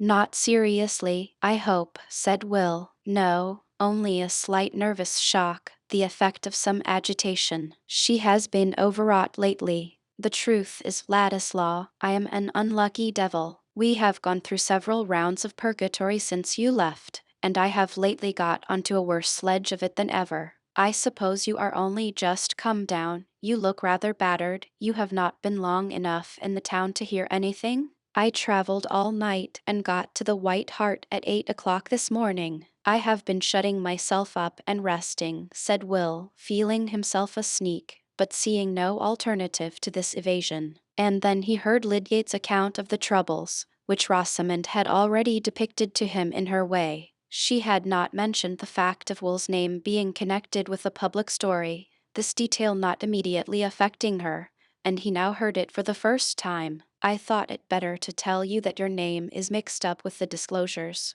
said Lydgate, who could understand better than most men how Ladislaw may be stung by the revelation. "You will be sure to hear it as soon as you turn out into the town. I suppose it is true that Raffles spoke to you." "Yes," said Will, sardonically. "I shall be fortunate if gossip does not make me the most disreputable person in the whole affair. I should think the latest version must be that I plotted with Raffles to murder Bulstrode and ran away from Middlemarch for the purpose." He was thinking, "Here is a new ring in the sound of my name to recommend it in her hearing. However, what does it signify now?" But he said nothing of Bulstrode's offer to him. Will was very open and careless about his personal affairs, but it was among the more exquisite touches in nature's modeling of him that he had a delicate generosity which warned him into reticence here. He shrank from saying that he had rejected Bulstrode's money in the moment when he was learning that it was Lydgate's misfortune to have accepted it. Lydgate, too, was reticent in the amid of his confidence. He made no allusion to Rosamond's feeling under their trouble, and of Dorothea he only said, "Mrs.